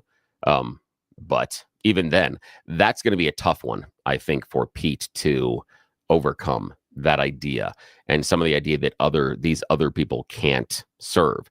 The other thing that's going to be difficult, and again, I don't know if any of the Democrats or Republicans are bringing it up, but recruitment for military was actually up during the last quarter, which is weird. Which is weird if you say they're so woke and the woke is degrading the military. Because I understand that for years. Change their ads. Oh, yeah. But for years, the idea has been the military is too woke. The military is too woke. And the military comes out and says, no, you're too fat and stupid. That's what they've said for the last couple of years on their evaluations, is that we're not meeting goals because the people showing up are either too fat or too stupid in order to join. That's been the universal. And so that's kind of, I'm curious as far as where that's going and how that narrative necessarily changes. So, well, I know they've changed their ads to go back to the kind of be all you can be, inspirational, target the Midwest farm boy type of stuff. So we will see. But Pete, this is going to be an interesting one. It's interesting to lead with him too, right? As opposed to there may have been Tulsi or somebody else. Oh, no, I wouldn't leave with Tulsi. Tulsi's going to be a nightmare. Tulsi's going to be a real nightmare. No way. Oh, yeah. I think Tulsi's going to get through easily. Oh, there's no way, because she has cozied up to Russia and Syria. That's going to be a problem. She's been she's acquiesced to Assad when he was running in Syria a number of times. She's got some statements that are real problematic there. I think she'll get through, but she's not going to sail through. She's going to be a problem. Rubio is the one I would have led with. I think he is the easiest short putt right now because he's friends with people that are going to be on the confirmation committee and they're going to be able to vote for him, obviously being a senator. And given all the other nominees, he ends up being one of the least offensive. And because he's a recognizable name, he's an easy win early on because you put a name up on the scoreboard that people know, people trust, and it looks like a win for Trump. That's where I would have gone. I would have gone with Rubio first because I think that's the easiest win and also the one that's going to get the most press. This one could be problematic. Rubio is going to get the most press. Well, he will because everybody will know his name. Everyone's going to say, "Oh, Rubio confirmed, blah blah," and it's going to look like a larger win, and it's going to be. And for me, it looks like momentum. That's where I would have gone. I would have gone with the big name that can easily be confirmed. I would not have started with what is probably going to be a fight with Hegseth. And if I was a senator, and I shouldn't be a senator, but if I was, I really, really shouldn't. But if I was, I would be pressing him the same questions that I pressed you on, which is show me that you have any qualifications to run an organization of this size. And I'm just coming at it from a business point of view, because we talk about the idea of running the government like a business, that if I am running a company that has 2 million people and an $800 million budget, does his resume, based on his background, pop into the top 50? No, never. It never makes it through the gatekeepers to get to the top 50. So I want justification why he needs to be the top resume that we're examining for this role, when if this was a role in the business, the private sector, he would never even come close to being considered. That's where I would push. Yeah, and from my perspective, it's not about how well you can manage a giant bureaucracy that has very serious problems. What you're going to see with both Pete Hegseth with Tulsi Gabbard, with Marco Rubio or others, is driving the Trump agenda, which is change within institutions, and who are the best change agents within these institutions. That is what I think the American people want to see. I think they recognize the problems with our military, and they want to see somebody that can push through this change agenda. Not how well can you just keep the cogs spinning as they have in the past. Isn't that important, though, in order to make sure that that organization remains functional? And the other part is change for change's sake isn't always a positive. Yeah, I wouldn't say it's change for change's sake. But all you did is just said change. He's a change agent. He wants to take on the wokeness within these institutions, the brokenness, the bureaucracy. It's not just change. There's very specific changes they want to make. But I know. But if he's a guy that needs to get in there and make the change and reform the broke bureaucracy, shouldn't he have some experience with a large, cumbersome bureaucracy? Shouldn't he have any sort of experience with that? And that's the problem where he doesn't, is we're expecting him to come in and make these sweeping changes in an organization of the size, depth, and complexity he has no experience being involved with. Now, he can surprise us. I'm not saying he won't, but I am highly skeptical that he can accomplish anything that he claims he can, because he doesn't understand. I mean, it has one of the most complicated acquisition rules in all of America.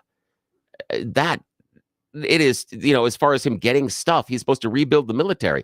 Does he understand the processes involved? Does he understand some of the weaknesses involved? And the idea of going through and pushing out the woke. Okay, he's talked about the idea that he wouldn't want people that are transgender serving. He's even talked about people. He questions whether or not gay people should serve. He questions whether or not women should serve. Okay, how do you replace all those people? What are you going to do? What are you going to do? Because we're talking about the idea that we have been missing recruitment numbers. So what are you going to do? So we're saying that in order to be better, we have to be smaller. But that's not the argument we've had for the last couple of years. We've been degrading the media, the military and their mission, and saying, and we can't meet recruitment goals. But now this is going to help with that? I'm super curious how throwing people out is going to get you to the numbers that you already say you need when you can't get those numbers in the first place. We'd love to hear your thoughts. Give us a call. You can hear the phone lines starting to come in. 303-696-1971. I'll give you my perspective. I don't think it's at all interesting to join the military at this point. I don't think it's compelling. I think we've put ourselves into needless wars driven by a military industrial complex that wants to make money and is willing to sacrifice our young people to do it. And then you have this giant woke agenda that doesn't respect meritocracy, but is instead willing to fill slots in the military to achieve a social agenda. And I think to young military people, think about the military academies. Are they all that compelling to start a career at anymore compared to where they used to be? Are they preparing our nation's leaders like they used to? I think a lot of young people, especially young men in this country, are looking at the military going, I'd rather go do something else. Where do you fall along all this? And can Pete Hegseth restore some trust and respect into our military? I think so. Billy's got questions. Would love to hear from you. 303-696-1971 or text us on the Dan Caplis Law text line 720-819-5115. You're listening to the Jeff and Bill Show. This is Denver's Talk Leader News Talk 710 KNUS.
Welcome back to the Jeff and Bill Show. Pete Hegseth's confirmation hearing is kicking off, and we're discussing what has happened to our military. Is Pete the right person to lead it moving forward? Here's a question I got for you.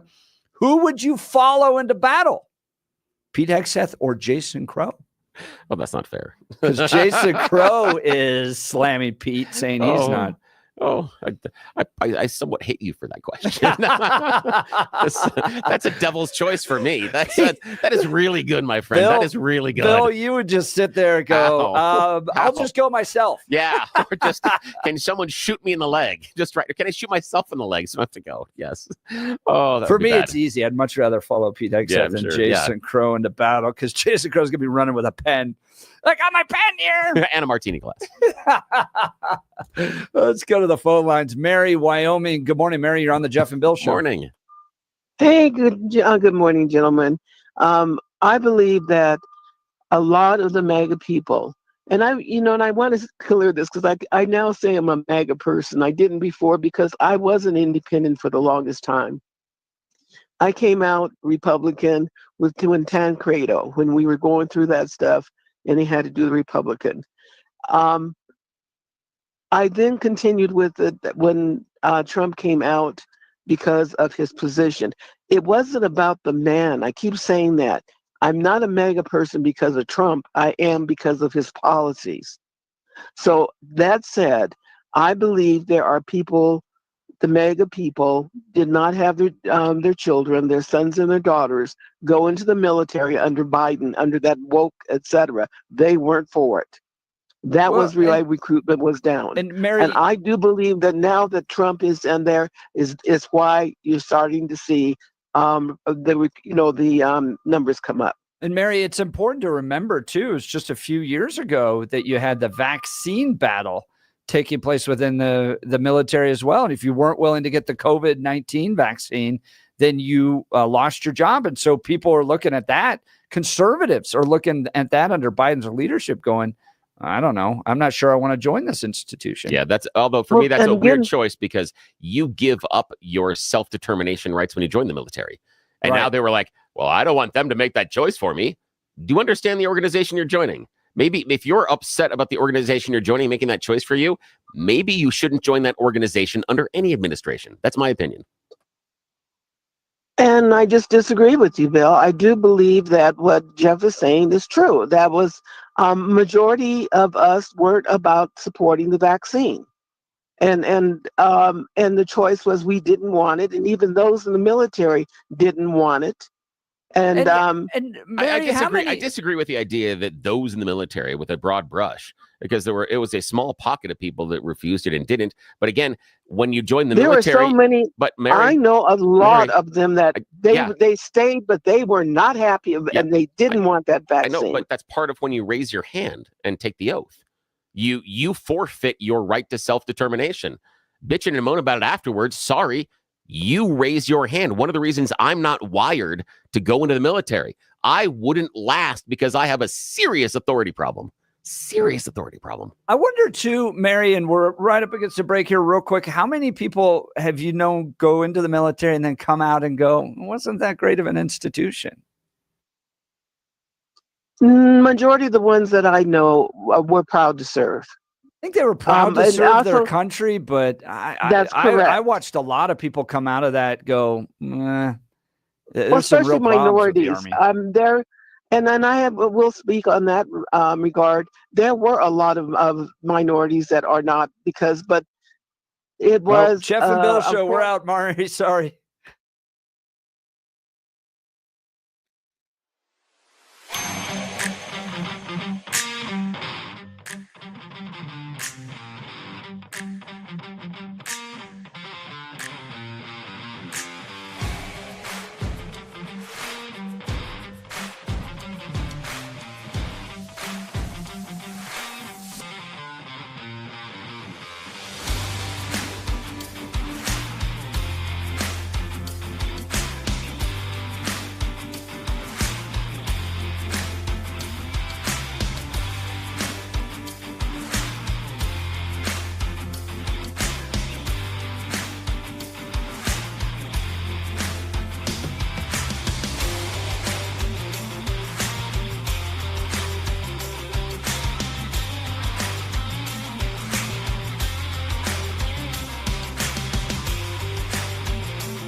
City on this Tuesday, January 14th. Good morning, Denver, Colorado. You've tuned into the Jeff and Bill Show, News Talk 710 KNUS. I'm your co-host, Jeff Hunt, along with Bill Thorpe, bringing you the freshest insights and hottest takes from the right, left, and center. Congratulations.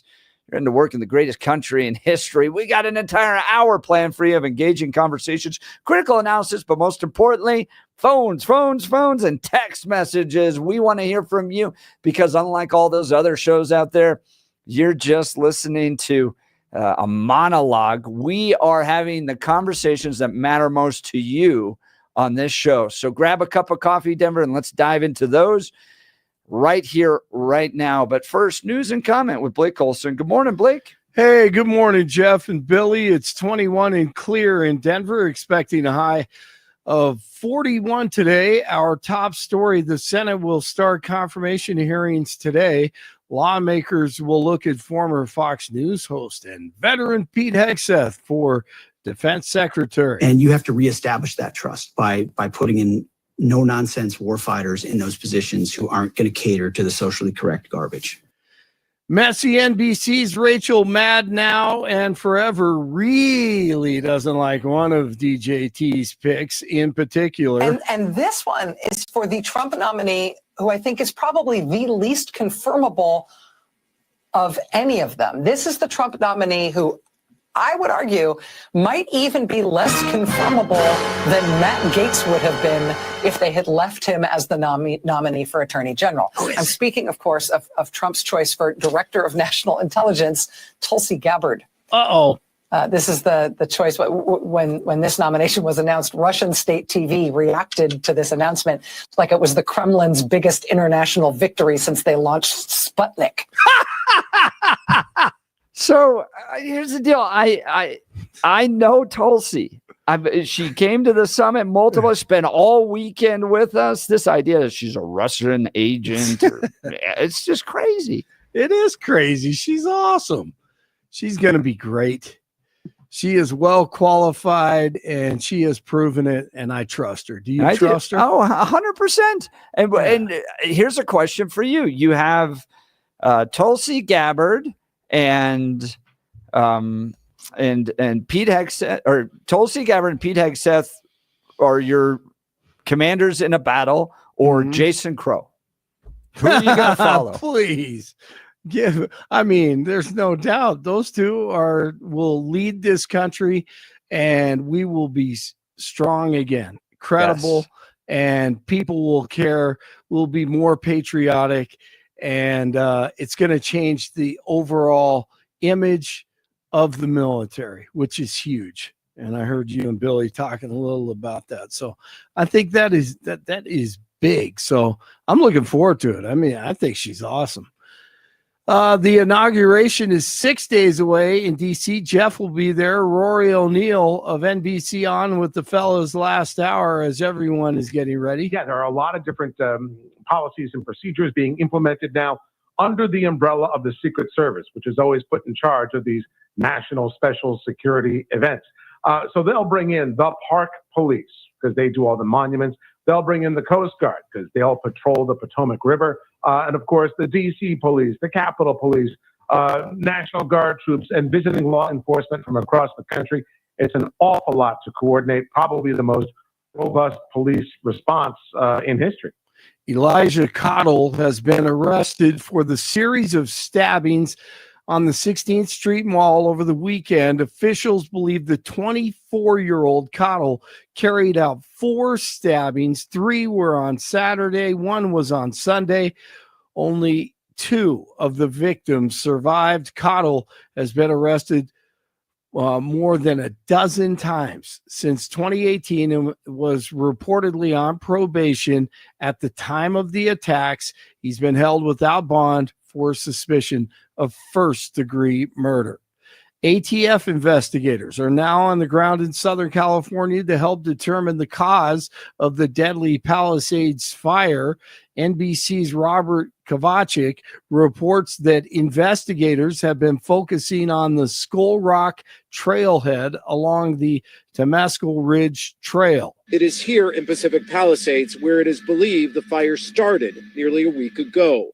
So far, nothing has been ruled out, and the feds are working with the local investigators who were the first to the scene and collected the initial evidence.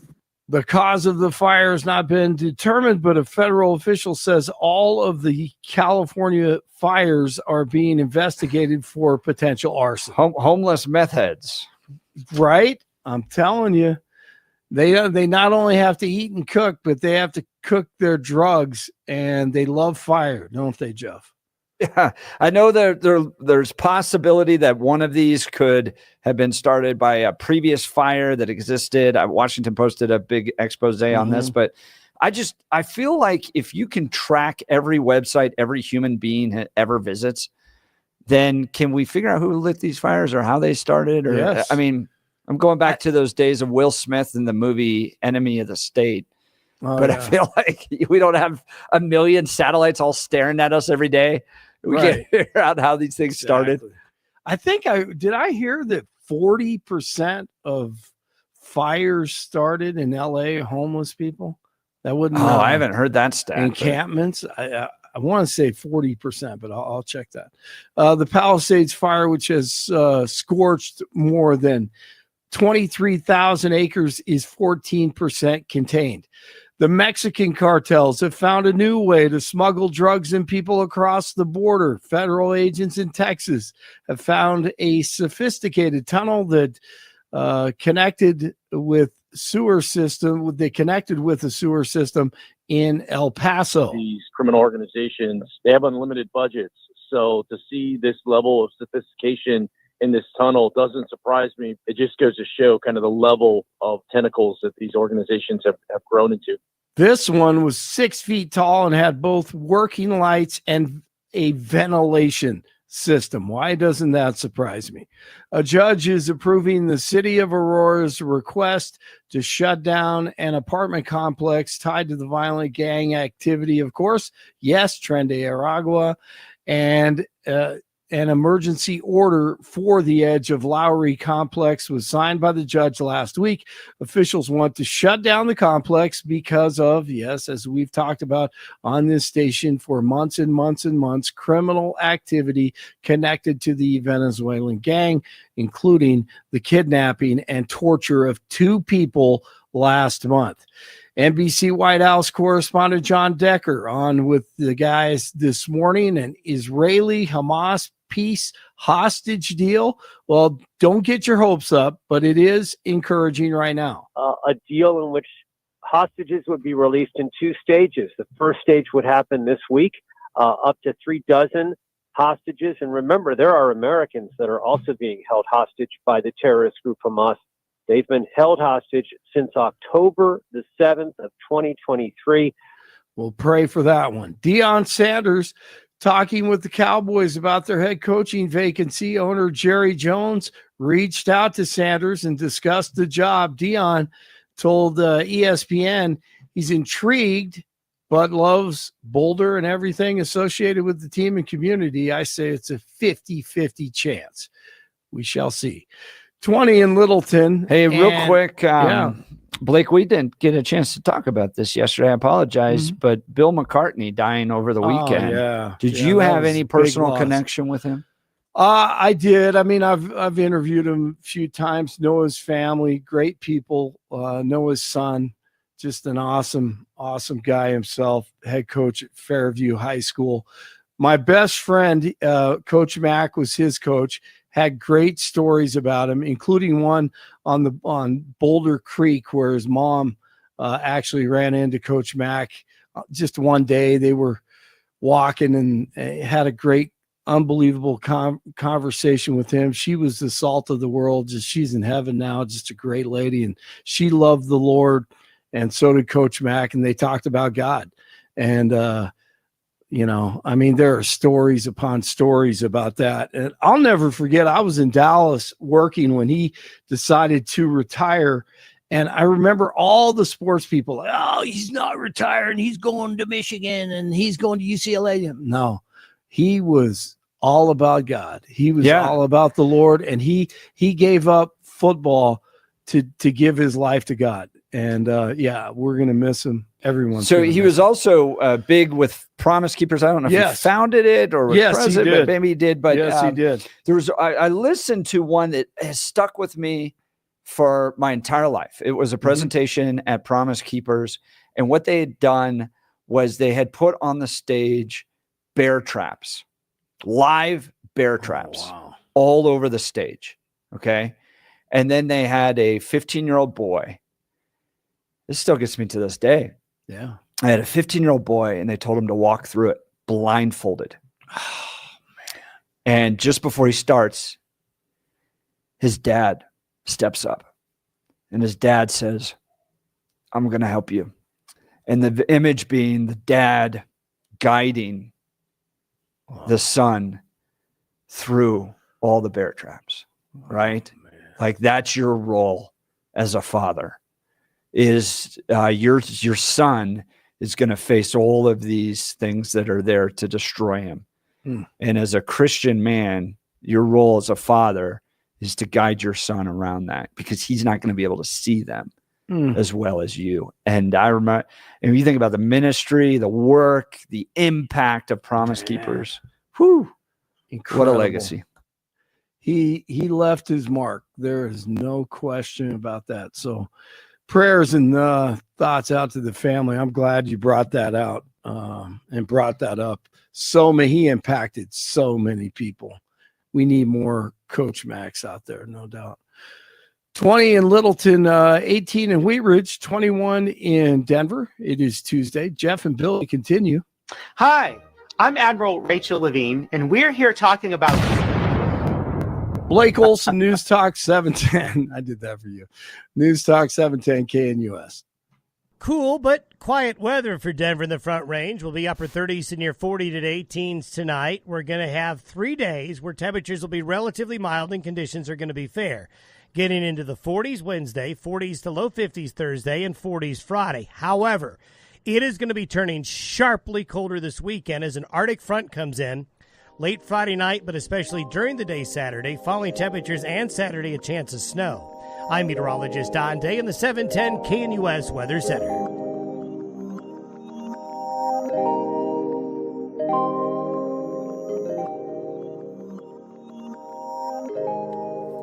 All right, yesterday afternoon, Mayor Mike Johnston hosts a press conference down at the 16th Street Mall. He tries to remind people, hey, in light of the stabbings that took place over the weekend, the 16th Street Mall is still a safe place to go. Denver is vibrant and getting safer all the time. Does it feel like Denver's getting safer? He tried to make the argument that statistically, compared to last year, some crime is down, things are getting better. I don't know. And do the stats line up with how people feel about the city of Denver? There was a letter posted by Do Better Denver, which is this great X account, about how the employees are not that interested in going downtown anymore. They want to have more virtual work time. And Mayor Mike Johnson had to write a letter in response, essentially saying, no, things are getting better. And in fact, they won't get better unless you show up. We need good people to come downtown. So how much do you place upon Mike Johnston on this? Listen, this was the time frame of the stabbings that took place. This is also kind of mind-boggling to me, okay? The first one takes place at 5:10. All right, that was the first attack on Saturday. The second one at 5:17, I think right after. Let me get these. I posted these on my X account. I can't find them in the article. 5:12 was the first attack. Victim 1 attacked 5:12. 5 minutes later, victim number 2 is attacked at 5:17 p.m. This is the flight attendant whose wounds were so bad she ends up dying. There's a third victim at 5:54. So in the course of about 42 minutes, you have 3 stabbing victims on the 16th Street Mall. Then they can't find the guy.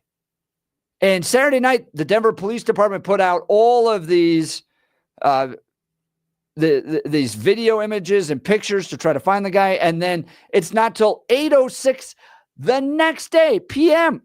So 27 hours later, that another victim is attacked. And because of that, they see a guy holding a knife. They chase him and they're able to catch this Elijah guy. I mean, where do you fall on all this? The mayor Mike Johnston, the mayor of Denver, saying, no, come to the city of Denver. We need good people here. We need the sales tax revenue. We need to make the city safer. We need good people. Meanwhile, random people on 16th Street Mall, 2 of them killed, stabbings 48 hours prior to his press conference yesterday. And here's one guy that's had enough of Mike Johnston. Yeah, I saw you at the parade, you hour mayor. It's your fault! Crime-loving Democrats are burning this city down! You are not. The city's burning! People are being butchered! I'm sorry, Colette, can you repeat the question? Crime-loving Democrats are burning the city down. People are being butchered. But no, Mike Johnston says that Denver is getting safer and more vibrant all the time. Bill, your thoughts? It's a little tough because I see why people wouldn't want to go downtown, but for a variety of reasons. One, crime, also parking, what things to do down there. But I also see why you wouldn't want to go down there as an employee. I'm someone that thinks that you need to embrace work from home. I think that is going to be an advantage. And if I'm owning one of those large office spaces downtown, I'm trying to retrofit. Dude, these are crazy. I got a notification that some of these were sold just 4 or 5 years ago for $40 million are now being sold for $20 million. Exactly. Half. Yeah. Half. Yep. And for me, if I have that kind of money, this is a time for me to invest, get some valuable property downtown. And then you come in and you look at that savings and you retrofit everything, you turn it into apartments. And what you do is you come down there, and what I would be doing, again, I wish I'm not independently wealthy. I've talked to my parents years and years and years about that, saying it would have been much easier in my life if you just were rich. Not on me, and it's not my job to do that. But the idea being, if I could afford those buildings, I would be looking at what the rent is around me. And I hate to tell you, I'd be undercutting it because I would be trying to draw people in those areas over. And I would also try to be looking at some amenities I can add in order to make my building more attractive than the ones within a 3 to 4 block radius. Because if I can get this property at 50% of what it was going for a couple of years ago, I've got some hay to make. I've got the ability to grow. And if I can get them into singular apartments, I think that to me is going to be more stable than office space at this point. So that's where I would really be going. The problem with that is, of course, going to be electricity and plumbing. Those are huge expenses. And I don't know what that looks like as far as the retrofit. I don't know how expensive it is. Or I would be looking at an office that had more plumbing already installed. I would be looking at the office buildings that had the most number of bathrooms possible, because then I've got the pipes already. Is Mayor Mike Johnston right? Denver's getting safer and more vibrant all the time. I would say if we probably had to look at statistics, I would say, yeah, he probably is right. That if we had to look at the course of crime and or a violent crime, he probably can point to a decrease, whatever that is. I'm not saying he's right about it, but he probably can point to that statistic. So technically he would be correct. And if you talk about getting more vibrant, I think there are some great things going on downtown. But downtown is having the difficulty of dealing with 1, the perceived crime problem, 2, the existing crime problem, 3, the existing homelessness problem, and 4, the lack of people returning to office buildings. And that's really, really hurting restaurants down there, because they used to survive off of lunch, dinner. And now you have to make a happy trip. hour. Yep. You have to make a trip down there to have dinner. Rather than something like, hey, I'm already downtown, getting the wife or friends to meet you downtown to come have dinner and then do something else. You don't have that anymore. You've got to all make that effort to get down there. So during this press conference, by the way, this guy that runs out and heckles Mike Johnston. And by the way, can we give a round of applause to that guy? Democrats, crime-loving Democrats are burning the city down. He also says, I saw you in the parade, you coward. Crime-loving Democrats are burning the city down. People are being butchered. All right. When he heckles him, there's a security guard to the left that starts to step in to try to protect Mike Johnston. In Mike Johnston's crime-ridden city that he believes is actually getting safer and more vibrant all the time, he has to have his own personal security protect him from hecklers. By the way, those personal security didn't exist for the 4 people stabbed on the 16th Street Mall. And I don't understand why it took Denver police this long to find a guy that in 40 minutes had stabbed 3 people. Took him another 27 hours and another stabbing to find the guy. Okay? So, in Mike Johnston's own city, he has to have his own security.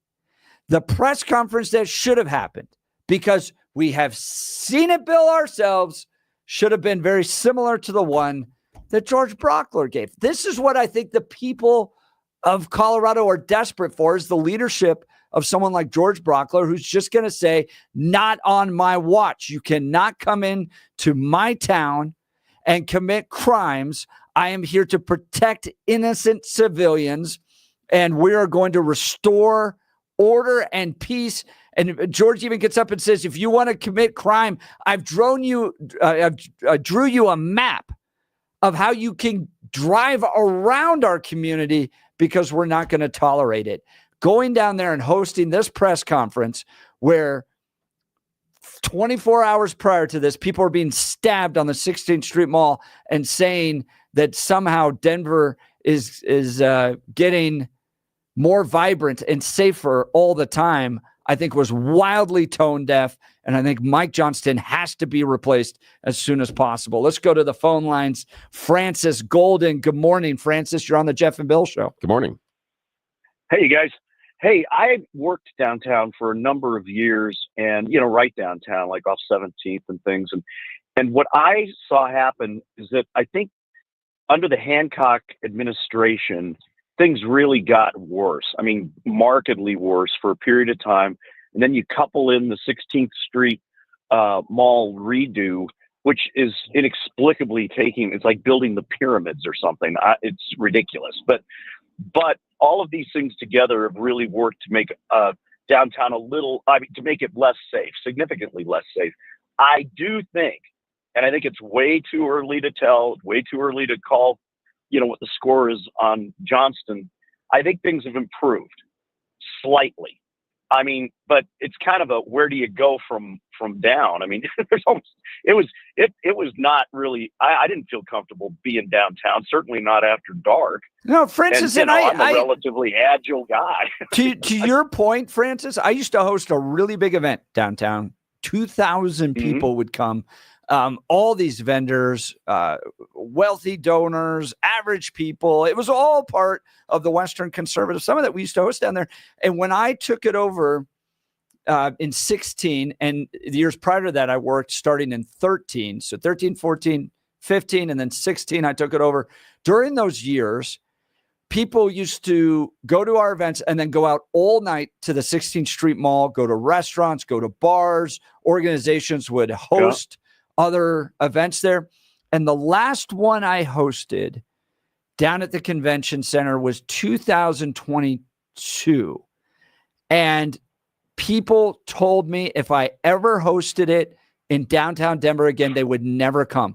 There was the smell of urine all over the place. I mean, it collapsed. And this 16th Street Mall, they began reconstruction there in 2022. It's expected to be finished in 2025. What did they reconstruct? Help me does anybody know what they were actually?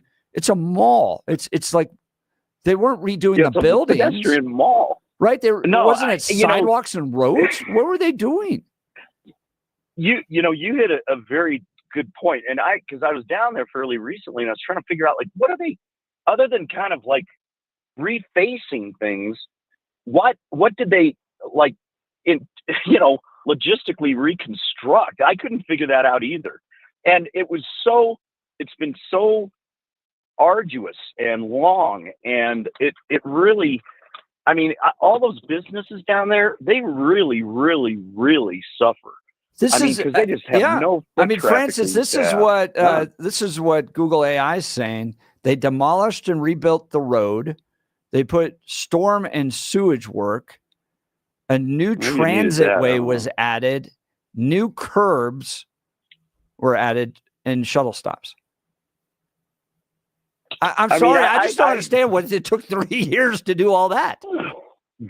No, I agree. Well, I know, you know what part of the problem is? The city of Denver has to contract with, they have contracting parameters that are unbelievable. Like, you have to be absolutely female or minority owned, or you don't even have a chance at the contract. Right. And it's just, there's a whole lot of that going on, but which doesn't mean that, obviously you have plenty of contractors who can do the work that are female and minority owned. I just don't get why it took so long. But, I think COVID also played into some of this, and it was kind of a perfect storm of a lot of little things. I think the number one thing, I think Johnston has made it mildly better, but he's only been in office for how long? Not very long at all. And so you're dealing with Hancock hangover, and I'm going to reserve judgment until I see a little bit more improvement.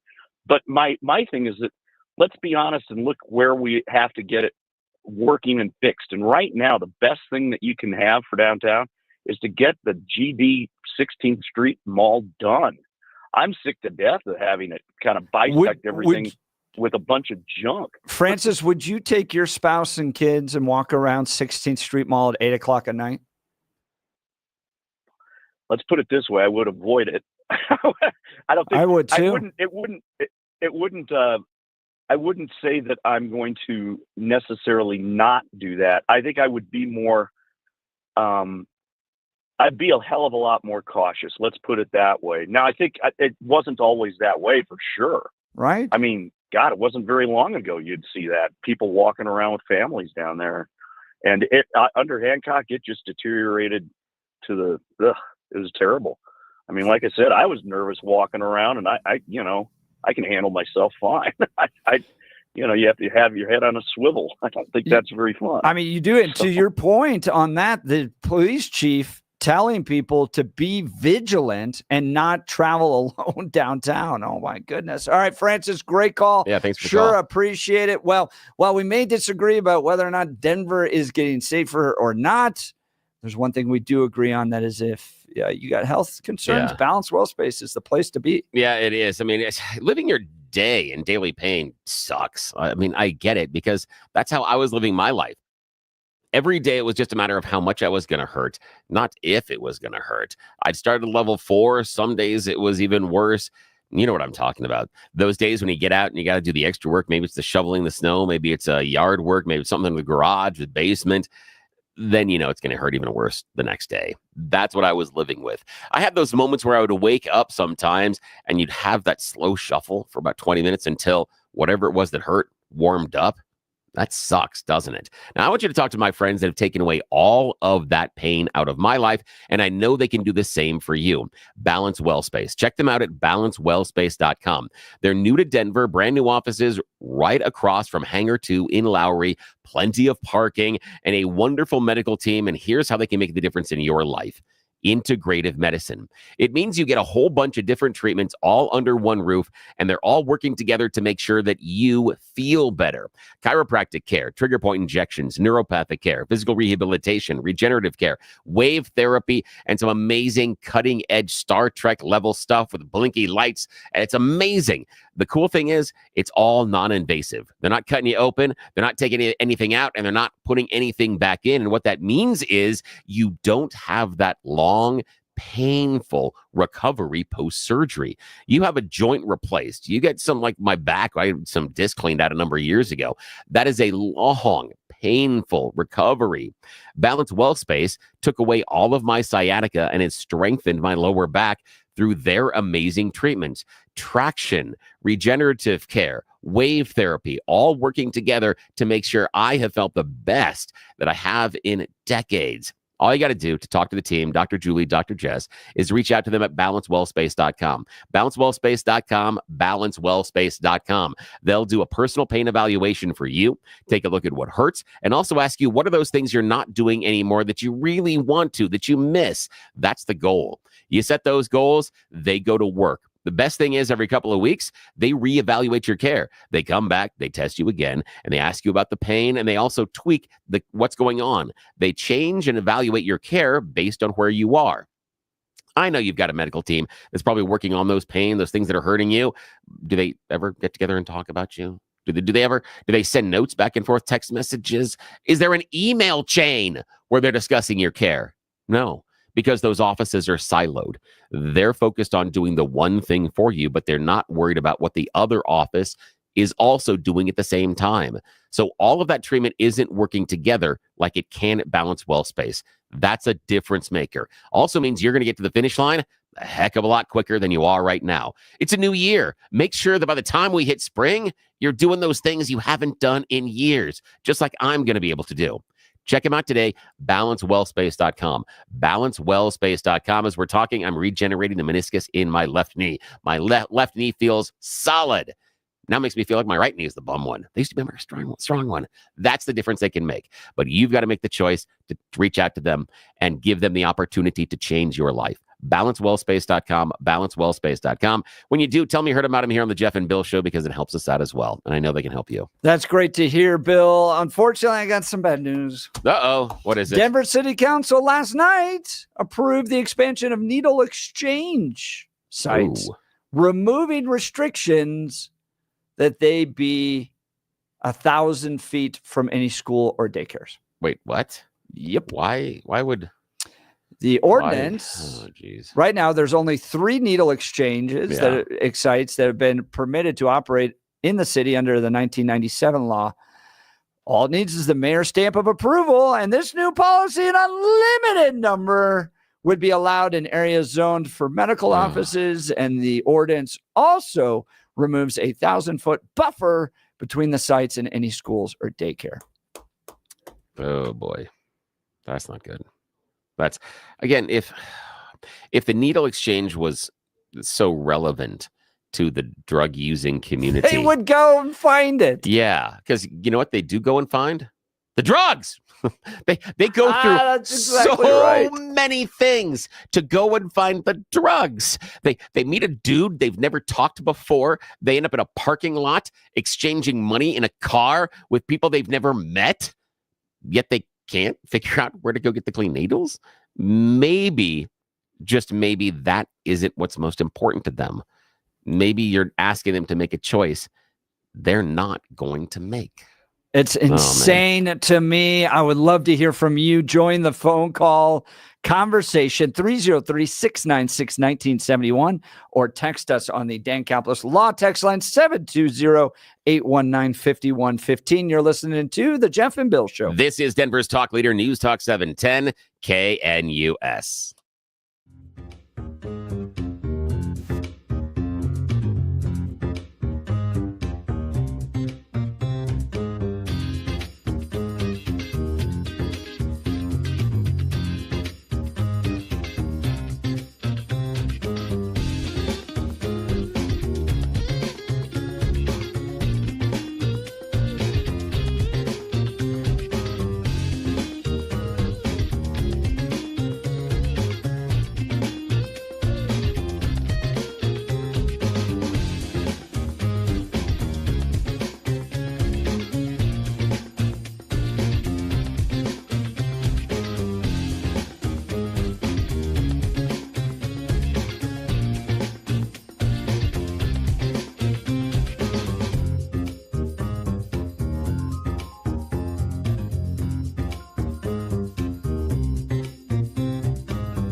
Welcome back to the Jeff and Bill Show. I was talking to the big boss.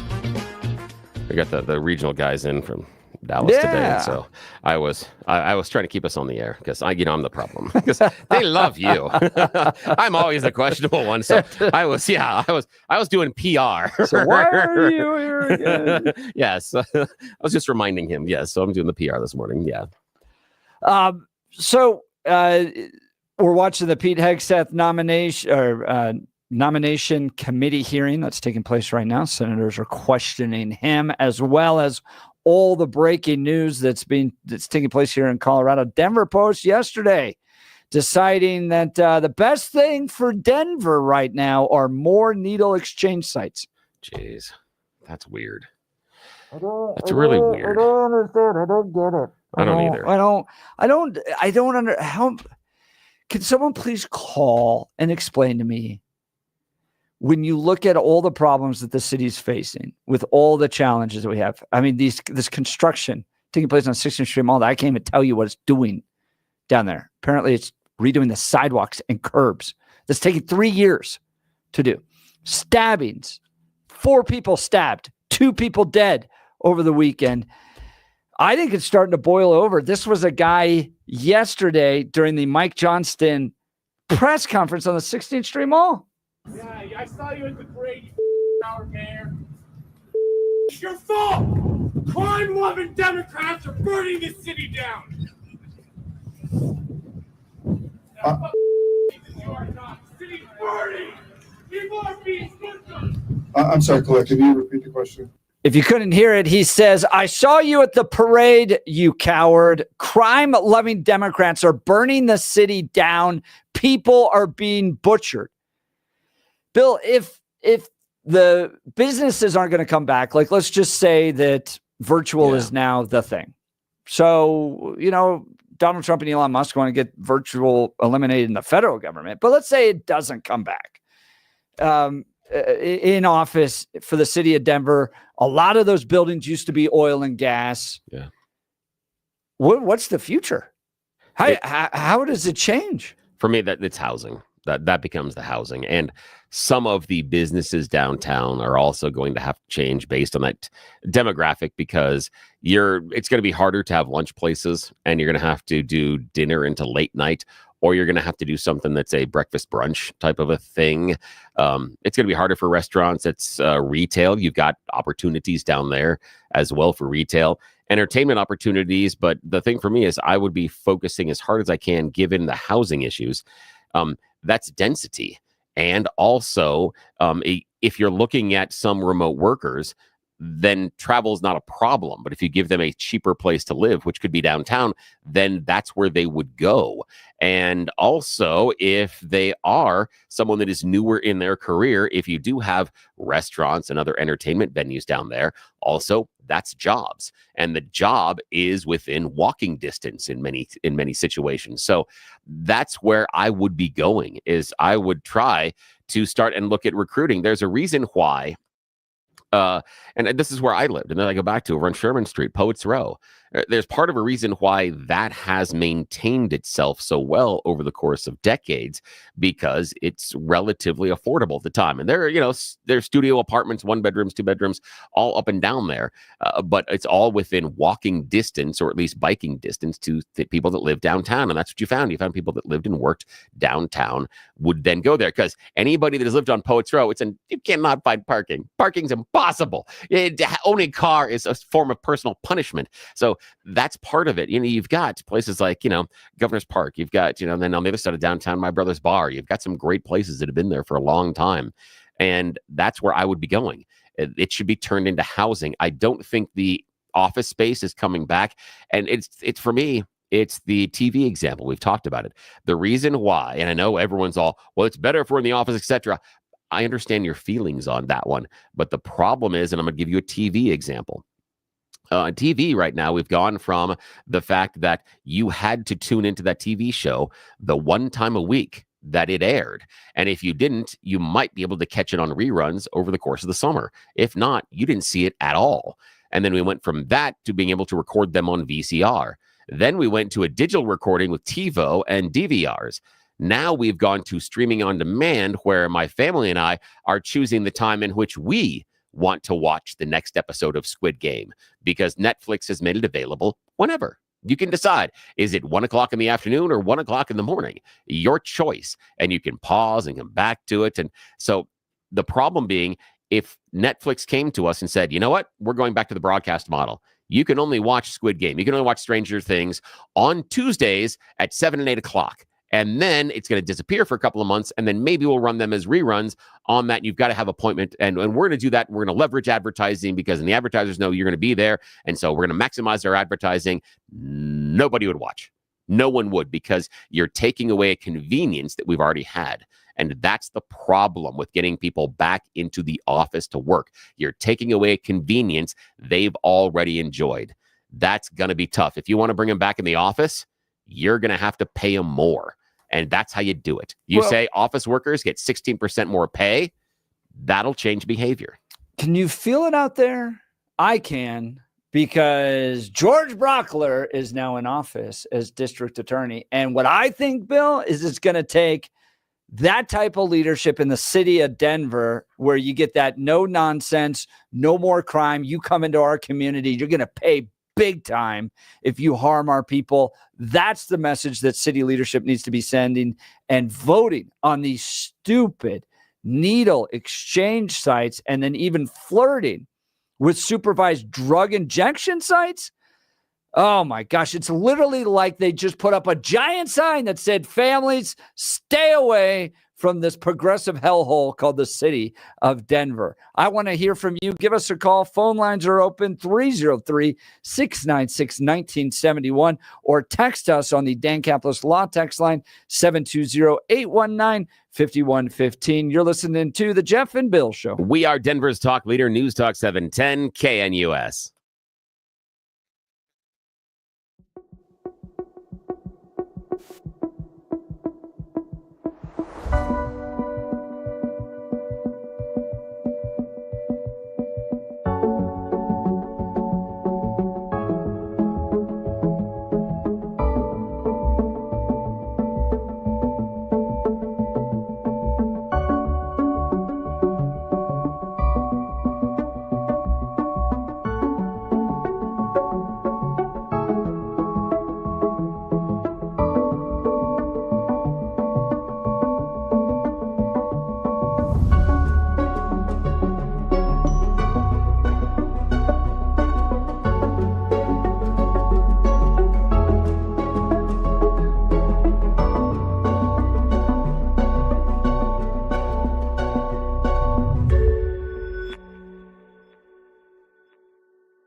Welcome back to the Jeff and Bill show. I think we pulled it up. We're going to try to take you live to the Pete Hegseth confirmation hearing that's taking place. An Abrams tank round weighs around 50 pounds.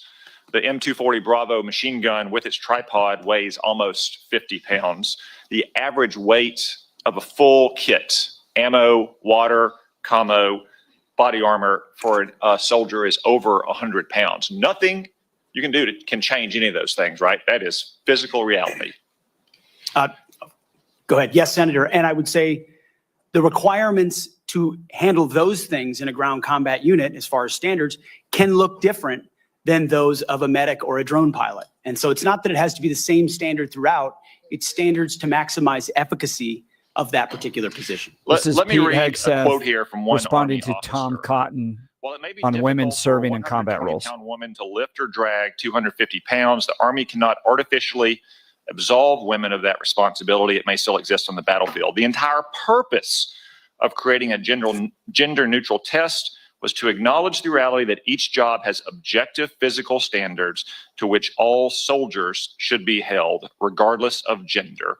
The intent was not to ensure that women and men will have an equal likelihood of meeting those standards. I assume, based on your testimony, you agree with that Army officer? Absolutely. The standards need to be the same and they need to be high. And they need to be set by the people closest to the problem set, closest to the understanding of what is required by that job.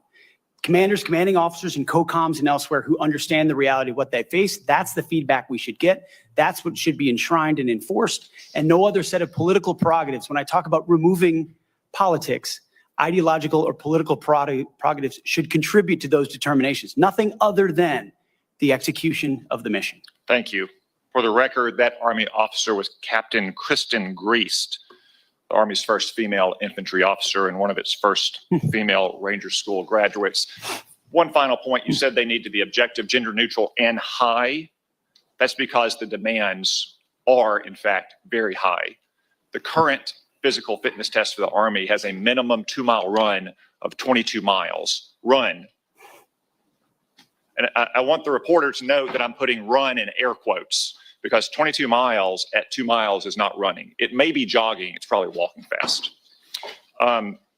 Let's move on. We've got a big 22 minutes.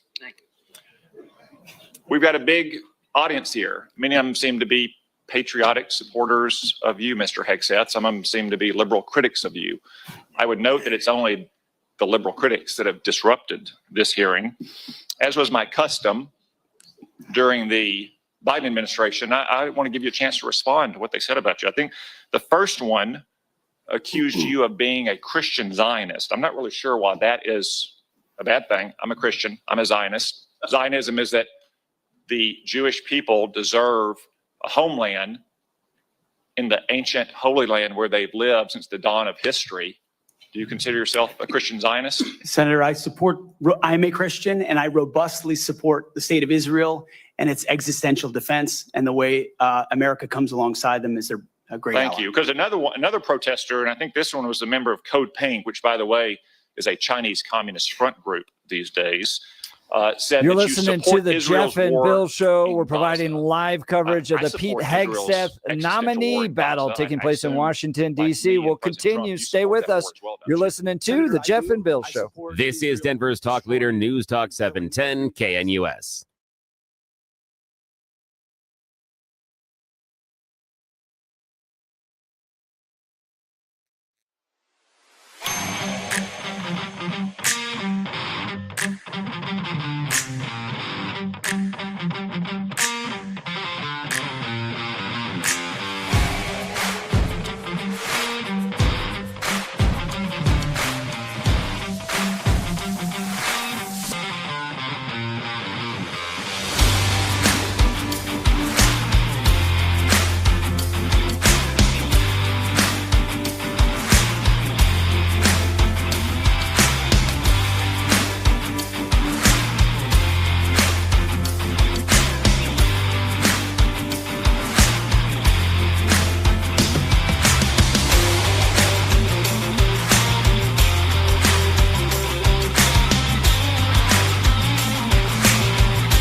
It is 9 a.m. in the Mile High City on this Tuesday, January 14th. Good morning, Denver, Colorado. You tuned in for the Jeff and Bill Show, News Talk 710 KNUS, happening live right now.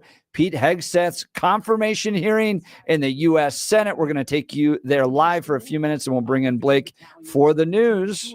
Give me one example. Please give me an example. I get you're making these Commanders generalized meet statements. quotas to have a certain number of female infantry officers or infantry enlisted, and that disparages those women who are Commanders do incredibly not have to capable be of meeting quotas that for the standard. infantry. Commanders do not have to have a quota for women in the infantry. That does not exist. It does not exist. And your statements are creating the impression that these exist, because they do not. There are not quotas. We want the most lethal force. But I'm telling you, having been here for 15 years, listening to testimony about men and women in combat and the type of operations that were successful in Afghanistan and in Iraq, women were essential for many of those units. When Ranger units went in to find where the terrorists hiding in Afghanistan or in Iraq, if they had a woman in the unit, they could go in, talk to the women in a village, say, where are the terrorists hiding? Where are the weapons hiding? And get crucial information to make sure that we can win that battle. So you cannot denigrate women in general, and your statements do that. We don't want women in the military, especially in combat. What a terrible statement. So please, do not deny that you've made those statements. You have. We take the responsibility of standards very seriously, and we will work with you. I'm equally distressed you would not meet with me before this hearing. We could have covered all of this before you came here, so I could get to the 15 other questions that I want to get to. So women, you have denigrated. You have also denigrated members of the LGBTQ community. Did you know that when Don't Ask, Don't Tell was in place, we lost so many crucial personnel, over 1,000 in mission critical areas. We lost 10% of all our foreign language speakers because of a political policy. You said in your statement, you don't want politics in the DOD. Everything you've said in these public statements is politics. I don't want women. I don't want moms. What's wrong with a mom, by the way? Once you have babies, you therefore are no longer able to be lethal. I mean, you're basically saying women after they have children can't ever serve in the military in a combat role. It's a silly thing to say. It's a silly thing to say beneath the position that you are aspiring to. To denigrate LGBTQ service members is a mistake. If you are a sharpshooter, you're as lethal regardless of what your gender identity is, regardless of who you love. So please know this to be a true statement. So you say it was a political thing. You say it undermined us, social engineering. I don't know why someone having to publicly say or not publicly say who they love is social engineering. I think having that policy in the first place was highly problematic. And as you said in your statement, do you agree anybody should be able to serve in the military if they meet the standards? Senator, as the president has stated, I don't disagree with the overturn of Don't Ask, Don't Tell. Great, because I don't want you thinking, can't serve if you're a mom, can't serve if you're LGBTQ, and then last, can't serve if you're a leftist. The statements you said about people who have views differently than you, that we're the enemy, are you saying that 50% of the DOD, if they hold liberal views or leftist views or are Democrats, are not welcome in the military? Are you saying that? Senator, I volunteered to deploy to Afghanistan under Democrat President Barack Obama. I also volunteered to guard the inauguration of Joe Biden, but was denied the opportunity to serve because I was identified as an extremist by my own unit for a Christian tattoo. Thank you very much. Senator Gillibrand, you held up a document and referred to it during your questioning. Would you like that entered into the record? Maybe one without my marks. Okay, yeah, okay, we'll delete. We'll submit a clean copy. Without objection, that will be admitted at the point of your question. And I would like to enter into the record at this point a letter of support from retired Air Force Colonel Melissa Cunningham. Colonel Cunningham supports Mr. Hegseth and mentions his warrior ethos, combat effectiveness. All right, welcome back to the Jeff and Bill Show. This is the live confirmation hearing of Pete Hegseth for Secretary of Defense, heading up the DOD. We're going to continue to follow this. Let's check in first on news and comment with Blake Olson. Good morning, Blake. Hey, good morning, Jeff and Bill. You know, if I was sitting there, I would say, Senator Gillibrand, we just witnessed the LGBTQTRXYZ fire department in LA. How about that? No, that probably wouldn't work. Let's see. It is 25 and clear in Denver, expecting a high of 41 today. Our top story. I have no doubt that he is going to get the Pentagon back to its primary mission, lethal. National Security Advisor Mike Waltz right there, DJT's pick for Defense Secretary Pete Hegseth, as you just heard, on the stand there, taking questions, sitting down, listening to all the politicians ask him questions and grill him, says he wants to bring back a warrior culture to the Pentagon. The confirmation hearing for Army combat veteran and former Fox News host Hegseth began this morning. In the opening statement, Hegseth said it's time to give someone with dust on his boots at the helm. At the start of the hearing, Democratic Senator Jack Reed mentioned allegations against Hegseth, including sexual assault, excessive drinking, and racist remarks. Hegseth addressed the allegations by saying a small handful of anonymous sources were allowed to run a smear campaign against him. Several protesters who shouted criticisms of Hegseth were escorted from the hearing. I'm grateful for and have learned a great deal from this advise and consent process. Our founders knew what they were doing. Should I be confirmed, I look forward to working with this committee, senators from both parties, to secure our. And right now, as you just heard, it is heating up. Hey, Kevin O'Leary, Mr. Wonderful, on the California governor and LA mayor. I think every taxpayer in America, including those in California, would like to tie this aid to removing Newsom and Bass. Now, gone. Part of the deal would be, and I know Trump likes new ideas, here's one, not a dime until those two are whacked from their jobs immediately. They are so incompetent, and all of the decisions they've made led to this, and they're still making mistakes. They're horrific managers. Whack them. Dangerous high winds have returned to Southern California as firefighters continue to battle the blazes near LA. 92,000 people are under evacuation orders, while another 89,000 are in evacuation warning zones. Also in LA, the FBI is investigating a collision involving a super scooper firefighting plane and a drone. The incident happened Thursday as the plane was conducting fire suppression operations at the Palisades fire. An unauthorized drone that was flying in violation of a FAA flight restriction collided with the plane. Elijah Cottle has been arrested for the series of stabbings on the 16th Street Mall over the weekend. Officials believe the 24-year-old Cottle carried out 4 stabbings. 3 were on Saturday and the other one was on Sunday. Only 2 of the victims survived. Cottle has been arrested more than a dozen times since 2018 and was reportedly on probation at the time of the attacks. He's being held without bond for suspicion of first-degree murder. People like one of our great listeners, Johnny, who's actually blind, hey, they don't feel safe downtown. And so I'm working on 14th and Spear, and this guy comes up and behind me, me and my wife, and he said, "This time you're not going to get away with, effing with me." And then he sucker punched me, and then he moves forward, and he starts throwing rocks at cars and so forth. This guy had been on a rampage, and they got videotape of it because they got a real clear picture of him because it was right. And he's been on this rampage, and people have been calling in, and it took them 12 hours to catch him. And Johnny called Jeff and Billy this morning on the show to tell that story. A judge is approving the city of Aurora's request to shut down an apartment complex tied to the violent gang activity led by, Trende Aragua. An emergency order for the Edge of Lowry complex was signed by the judge last week.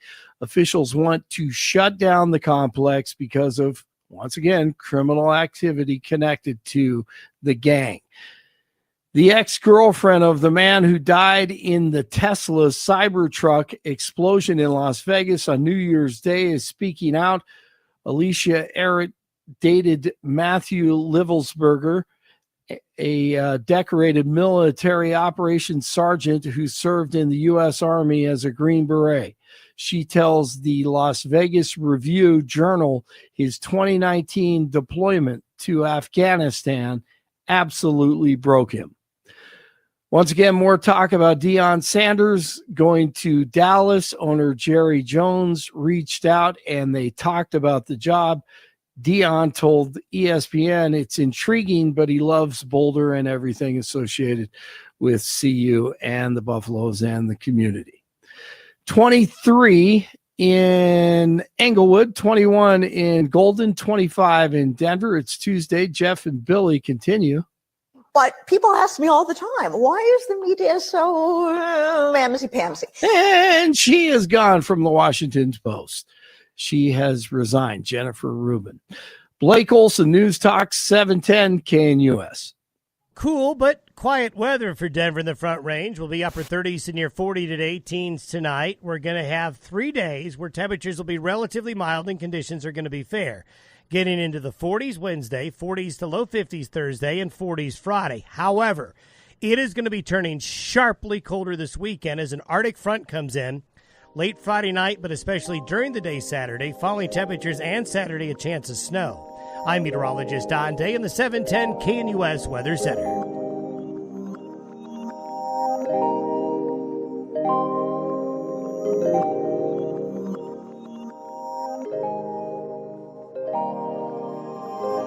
Welcome back to the Jeff and Bill Show. Pete Hegseth on the hot seat in his Senate confirmation battle. We're going to go live right now. And then the tools in the toolbox necessary, the pointiest possible spear for President Trump to wield if necessary as the last resort.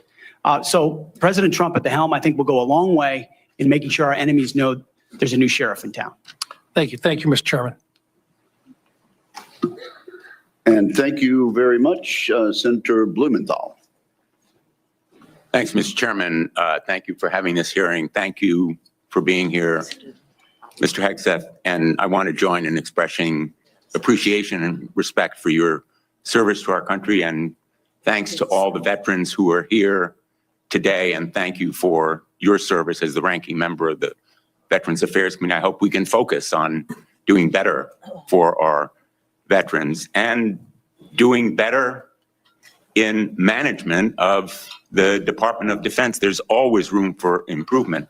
I think what we need in that position is not just better, but the best in financial management, because those decisions are life and death decisions affecting the 3.4 million Americans who serve our national security and our national defense and put their lives on the line. I want to talk about financial mismanagement at the two organizations that you headed, which are the only test of your financial management that we have before this committee, the Veterans for Freedom and Concerned Veterans for America. You took over the Veterans for Freedom in 2007.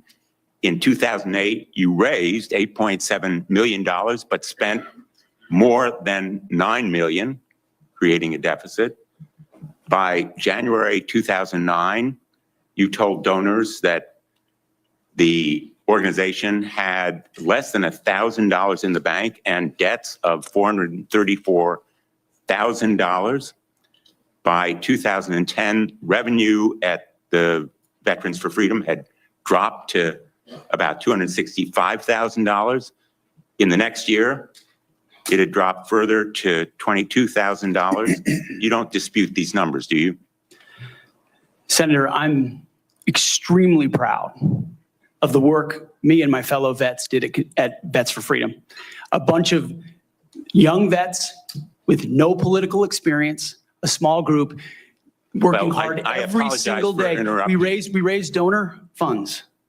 And and we have letters submitted for the record from almost everyone that worked with me every single day, including our chief operating officer, who will attest that every dollar we raised was used intentionally toward the execution of our mission, which is supporting the warfighters, exactly why we're here today, the warfighters in the Iraq surge. There was a campaign in 2008, Senator. It was Barack Obama versus John McCain. Ask you we believe John McCain would be the right person to win, and so we spent tax more. returns from that organization. I'm glad they're for the record. I'm going to ask to be entered into the record, Mr. Chairman. Without objection. These tax returns are yours. They have your signature. And I'm going to ask that members of the committee review them because they're the only documents. I've asked for others. I've asked for the FBI report that would presumably document, it should have documented, this kind of financial mismanagement. And these are the 990s from that organization. By the year of 2011, donors had become so dissatisfied with that mismanagement, they in effect ousted you. They merged that organization with Military Families United, and thereafter you joined a second organization as executive director. In between, Senator, I went to Harvard University. I want to ask you years and questions. Afghanistan. I want to ask this you is questions Senator about Richard Concerned Veterans for Blumenthal America. grilling Again, Pete Hegseth on another the set of tax Secretary of returns, 990s Defense from committee that hearing. Organization. I ask they be made part of the record, Mr. Chairman. Without objection, both of those returns are now part of the record. 2011 to 2016. At the end of 2013, shortfall of $130,000. At the end of 2014, shortfall of $428,000. You had a surplus the following year, but then another deficit of $437,000. By the time you left, that organization had deep debts, including credit card transaction debts of about $75,000. That isn't the kind of fiscal management we want at the Department of Defense. We can't tolerate it at the Department of Defense. That's an organization with a budget of $850 billion, not 10 or Great 15 to hear Democrats million, talking about which was the fiscal case management. at those two organizations. Government spending. And maybe Mayor Mike Johnston could take command responsibility for lesson 3.4 from million this. Americans. The highest number that you managed in those two organizations was maybe 50 people. Let me ask you, how many men and women now serve in the United States Army? What is Sen's strength? Senator, I would like an opportunity to respond to I've asked you a impugning question. of my How many- leadership how of a many men veterans and women organization. Concerned currently Veterans for serve? America, you're on the VA committee, sir, and I appreciate your service there. The VA Accountability Act and the Mission Act were all brainchilds of Concerned Veterans for America. We used our donor money very intentionally and focused to create policy that bettered the lives of veterans. Mr. Hegseth, I'm asking you a very simple question. How many men and women currently serve in the United States Army? Senator, the United States Army, 450,000 on active duty, sir. And how many in the Navy? And the Navy is 425, sir. Well, it's 337 this year. How many in the Marine Corps? 175,000, sir. 172,300. Those numbers dwarf any experience you had by many multiples.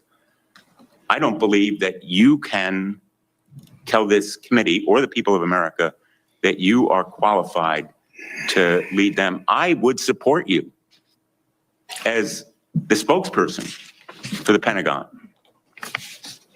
I don't dispute your communication skills, but I believe that we are entitled to the facts here. I've asked for more documents. This is Senator I assume Richard you'd be willing to Blumenthal, submit a to an Democrat, expanded questioning FBI Pete background check Hegseth in the that confirmation hearing to interviews become your Secretary of colleagues, Defense. accountants, ex-wives, former spouses, sexual assault survivors, and others, and enable them to come forward. Senator, I'm not in charge of FBI background checks. But you would submit to it and support it.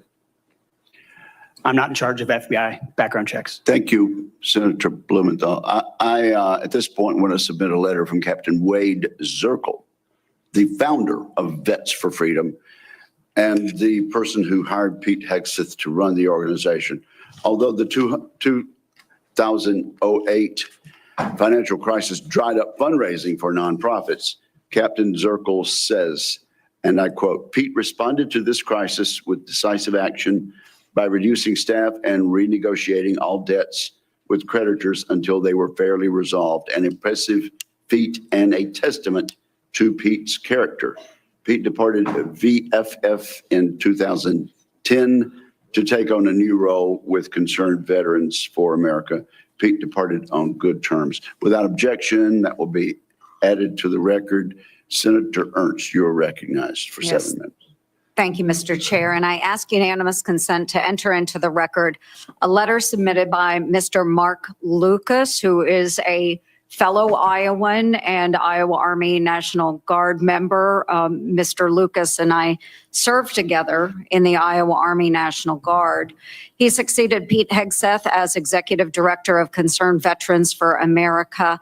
And in his letter, Mr. Lucas says that Mr. Hegseth, quote, laid a strong foundation that postured CVA for long-term success, end quote. And that Mr. Hegseth, quote, continued to be an invaluable asset to both me as a leader and the organization, end quote. So I would ask for unanimous consent Senator to enter Joni this Washington Ernst of Times Iowa, a article Republican. and the letter from Mr. Mark Lucas into the record. Without objection. Okay, thank you, Mr. Chair. Good morning, Mr. Hegseth, and thank you very much. I appreciate your service to our nation. It's something that I know you are very proud of, and it is something that we have in common and that we share. You and I have had many productive conversations. And just for our audience, we have had very frank conversations. Is that correct, Mr. Hegseth? Senator, that is a correct characterization. You know that I don't keep anything hidden, pull no punches. My colleagues know that as well. So I do appreciate you sitting down and allowing me the opportunity to question you thoroughly on those issues that are of great importance to me. Just to recap those issues, 3 that are very important. One is the DOD and making sure that we have a clean audit. The second is women in combat, and we'll talk a little bit more about that in a moment. And the third was maintaining high standards and making sure that we are combating sexual assault in the military. Okay, so Mr. Hegseth, I'm going to address the issue because this will tie into some of the financial concerns that have been raised here as well. And it's why, you know, I, trusting my fellow Iowan, asked for unanimous consent of his letter to go into the record. But like me, a lot of Iowans are really concerned and upset about the wasteful Washington spending and of course in our Pentagon. It's an issue that I have been combating for years. So there's significant room for greater efficiency and cost cutting within the department. And the DOD is the only federal agency that has never passed an audit. As the Senate DOJ caucus chair and founder, that's unacceptable to me, and it should be unacceptable to you as well. So I appreciate that you mentioned that in your opening statement. What are those steps that you will take to ensuring the Pentagon has a clean audit by the year 2028? Senator, I appreciate your work on this topic, which you've been involved in for a long time. You mentioned Concerned Veterans for America. I just want to clarify. We have very generous donors who set a very clear budget that we stuck to every single year. So the latitude there was restricted, and we worked very hard and diligently inside it.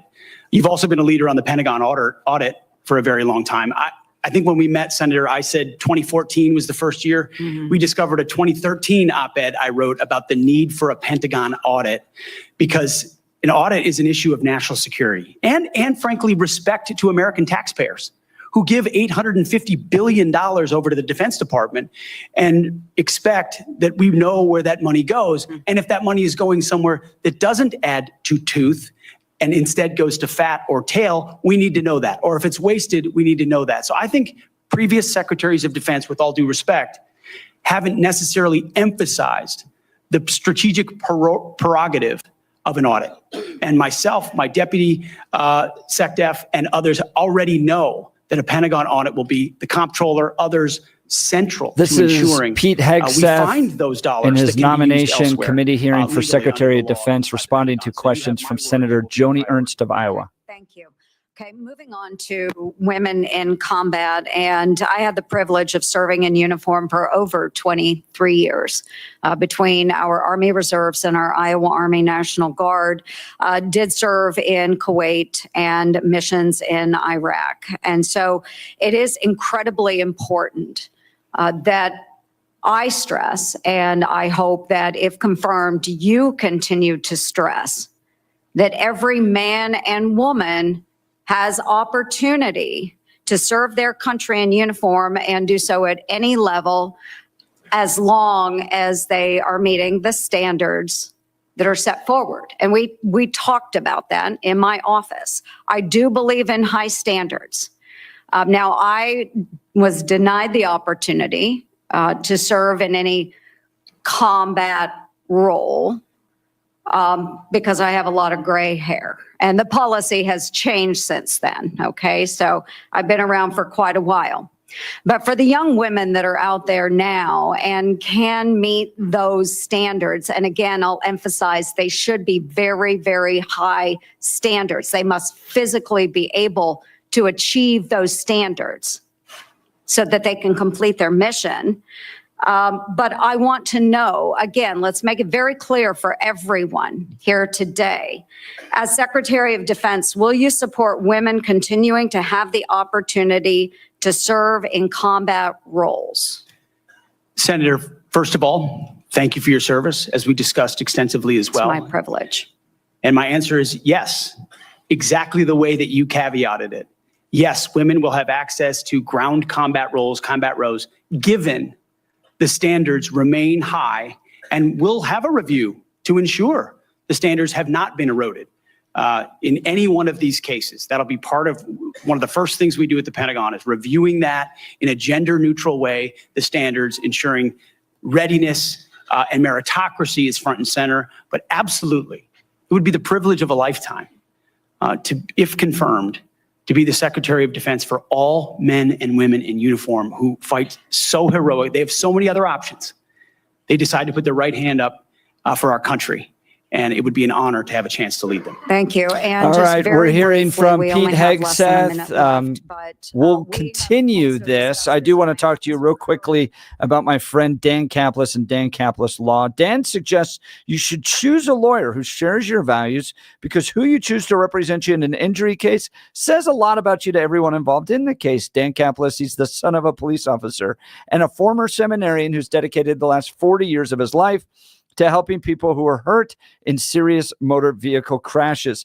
Dan is also believed to be the only lawyer in Colorado history to win 5 straight multi-million-dollar verdicts in Colorado crash cases. Dan is also believed to have won the largest truck crash verdict in Colorado history. Dan Caplis Law, the official law firm partner of the Denver Nuggets and the Colorado Avalanche. Dan Caplis Law, a serious firm for serious cases. Dan accepts righteous injury cases on a percentage fee basis so that he can represent good people from all walks of life without regard to ability to pay. So if you need Dan's help, give him a call at 303-770-5551 or hit dancaplisLaw.com. That's Dan, CAPLIS Law.com. We're continuing with live coverage of the Pete Hegseth confirmation hearing. Now, Billy, that's not quite the Democrat we were looking to hear from yet. We want to hear from the one from Illinois. Yeah, this is right? the gal from Hawaii. Yeah, okay. So we'll wait. Yeah, let's take a break. We'll continue with this live coverage of the Pete Hegseth confirmation hearing in Washington, D.C. to become the next Secretary of Defense. You're listening to The Jeff and Bill Show. This is Denver's Talk Leader 710 KNUS.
Welcome back to the Jeff and Bill Show. Pete Hegseth currently being grilled by Senator Hirono from Hawaii.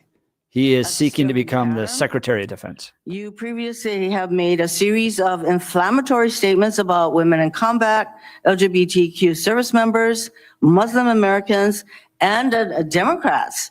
Since your nominations, however, you have walked those back on TV and interviews, and most recently in your opening statements. You are no longer on Fox and Friends, Mr. Hegseth. If confirmed, your words, actions, and decisions will have real impacts on national security and our service members' lives. There are close to 3 million personnel in the Department of Defense, $900 billion budget. I hardly think you are prepared to do the job. Thank you, Mr. Chairman. Thank you. That wasn't a question, Mr. Hexon. Thank you, Senator Hirono. Senator Sullivan. Thank you, Mr. Chairman and Mr. Hegseth. Congratulations on your nomination, and thank you and your family for your service and sacrifice. Thank you, Senator. Now for the most important question you will receive all day. In 1935, before the Congress, the father of the United States Air Force, General Billy Mitchell, was testifying about a certain place in the world. He said, quote, "I believe that in the future, whoever holds this place will control the world. This location is the most strategic place in the world." What place was Billy Mitchell talking about? And let me give you a hint, it wasn't Greenland. I believe he was talking about the great state of Alaska. He was talking about the great state of Alaska. This is Great the answer. Republican If confirmed, senator of will you Alaska. commit to come with me to the great state of Alaska and meet our warriors who are on the front lines every day?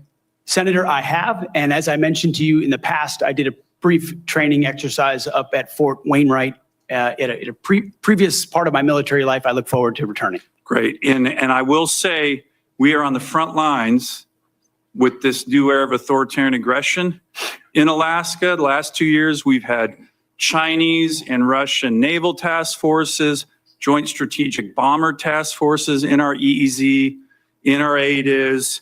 And after his election, President Trump put out an extensive statement on Alaska, which included the following statement: "We will ensure Alaska gets even more defense investments as we fully rebuild our military, especially as Russia and China are making menacing moves in the Pacific." Mr. Hegseth, if confirmed, will you work with me, this committee, and the incoming Commander-in-Chief on continuing to build up our military assets and infrastructure in Alaska to reestablish deterrence in the Arctic and in the Indo-Pacific? If This confirmed, is Senator, this it would be a Republican pleasure. senator from Alaska talking to Pete Hegseth. We want to provide enough space for you to hear when the Democrats and Pete are going back and forth. So we'll be right back. We're continuing with Pete Hegseth in the Secretary of Defense nomination committee hearing taking place in Washington, D.C. You're listening to the Jeff and Bill Show. This is Denver's Talk Leader, News Talk 710 KNUS.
Welcome back to the Jeff and Bill Show. Pete Hegseth is seeking to become the Secretary of Defense. He's currently on the hot seat in a Senate committee meeting. We're going to go live to it. Senator, I was falsely charged, fully investigated and completely cleared.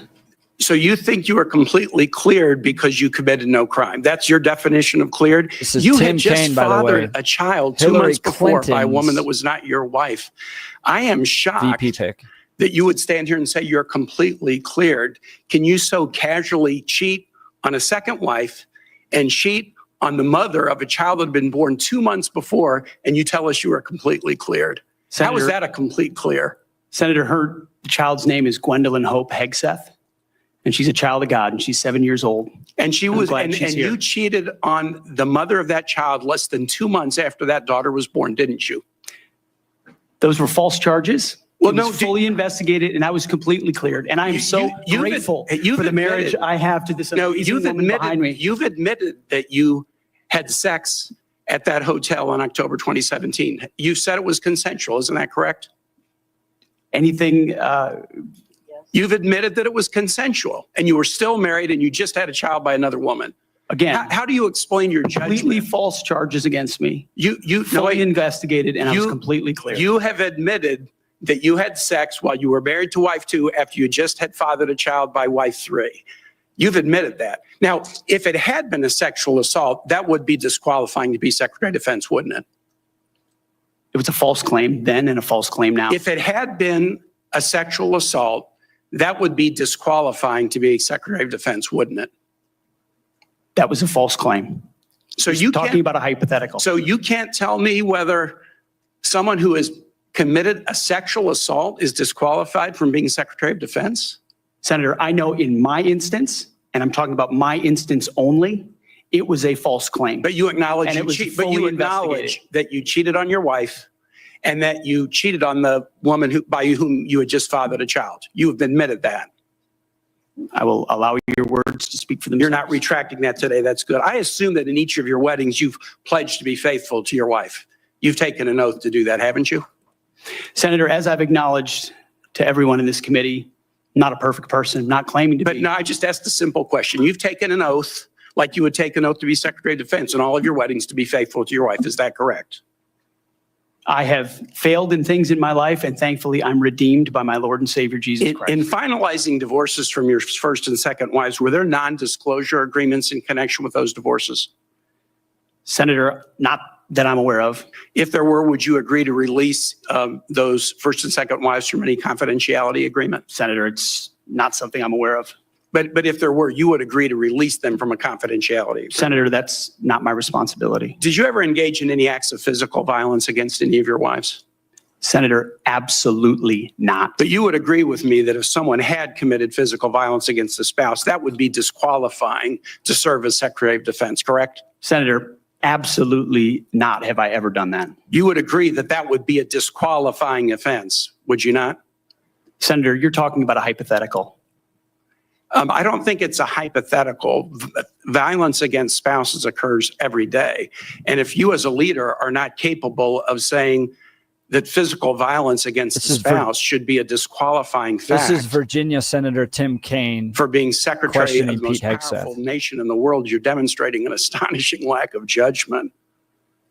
The incident in Monterey led to a criminal charge, a criminal investigation, a private settlement, and a cash payment to the woman who filed the complaint. And there was also a non-disclosure agreement, correct? It was a confidential settlement agreement off of a nuisance lawsuit. Right. During an interview, you claimed that you settled the matter because you were worried that if it became public, it might hurt your career. Do you maintain that you were blackmailed? Senator, I maintain that false claims were made against me. And ultimately, Your attorney those used false the phrase, claims, I had the opportunity to attest my innocence in those false claims. But you didn't reveal any of this to President Trump or the transition team as they were considering you to be nominated for Secretary of Defense. You didn't reveal the action. You didn't reveal the criminal complaint. You didn't reveal the criminal investigation. You didn't reveal the settlement. You didn't reveal the cash payment. Why didn't you inform the commander-in-chief of the transition team of this very relevant event? Senator, I've appreciated every part of the process with the transition team. They have been open and honest with me. We've had great conversations between the two of us. And I appreciate the opportunity that President-elect Trump has given me. You chose not to reveal this, right? Because you knew it would hurt your chances. So you chose not to reveal this really important thing to the commander-in-chief and the transition team because you were worried about your chances rather than trying to be candid with the future president of the United States. Are there any other important facts that you chose not to reveal to the president-elect and his team as they were considering you to be Secretary of Defense?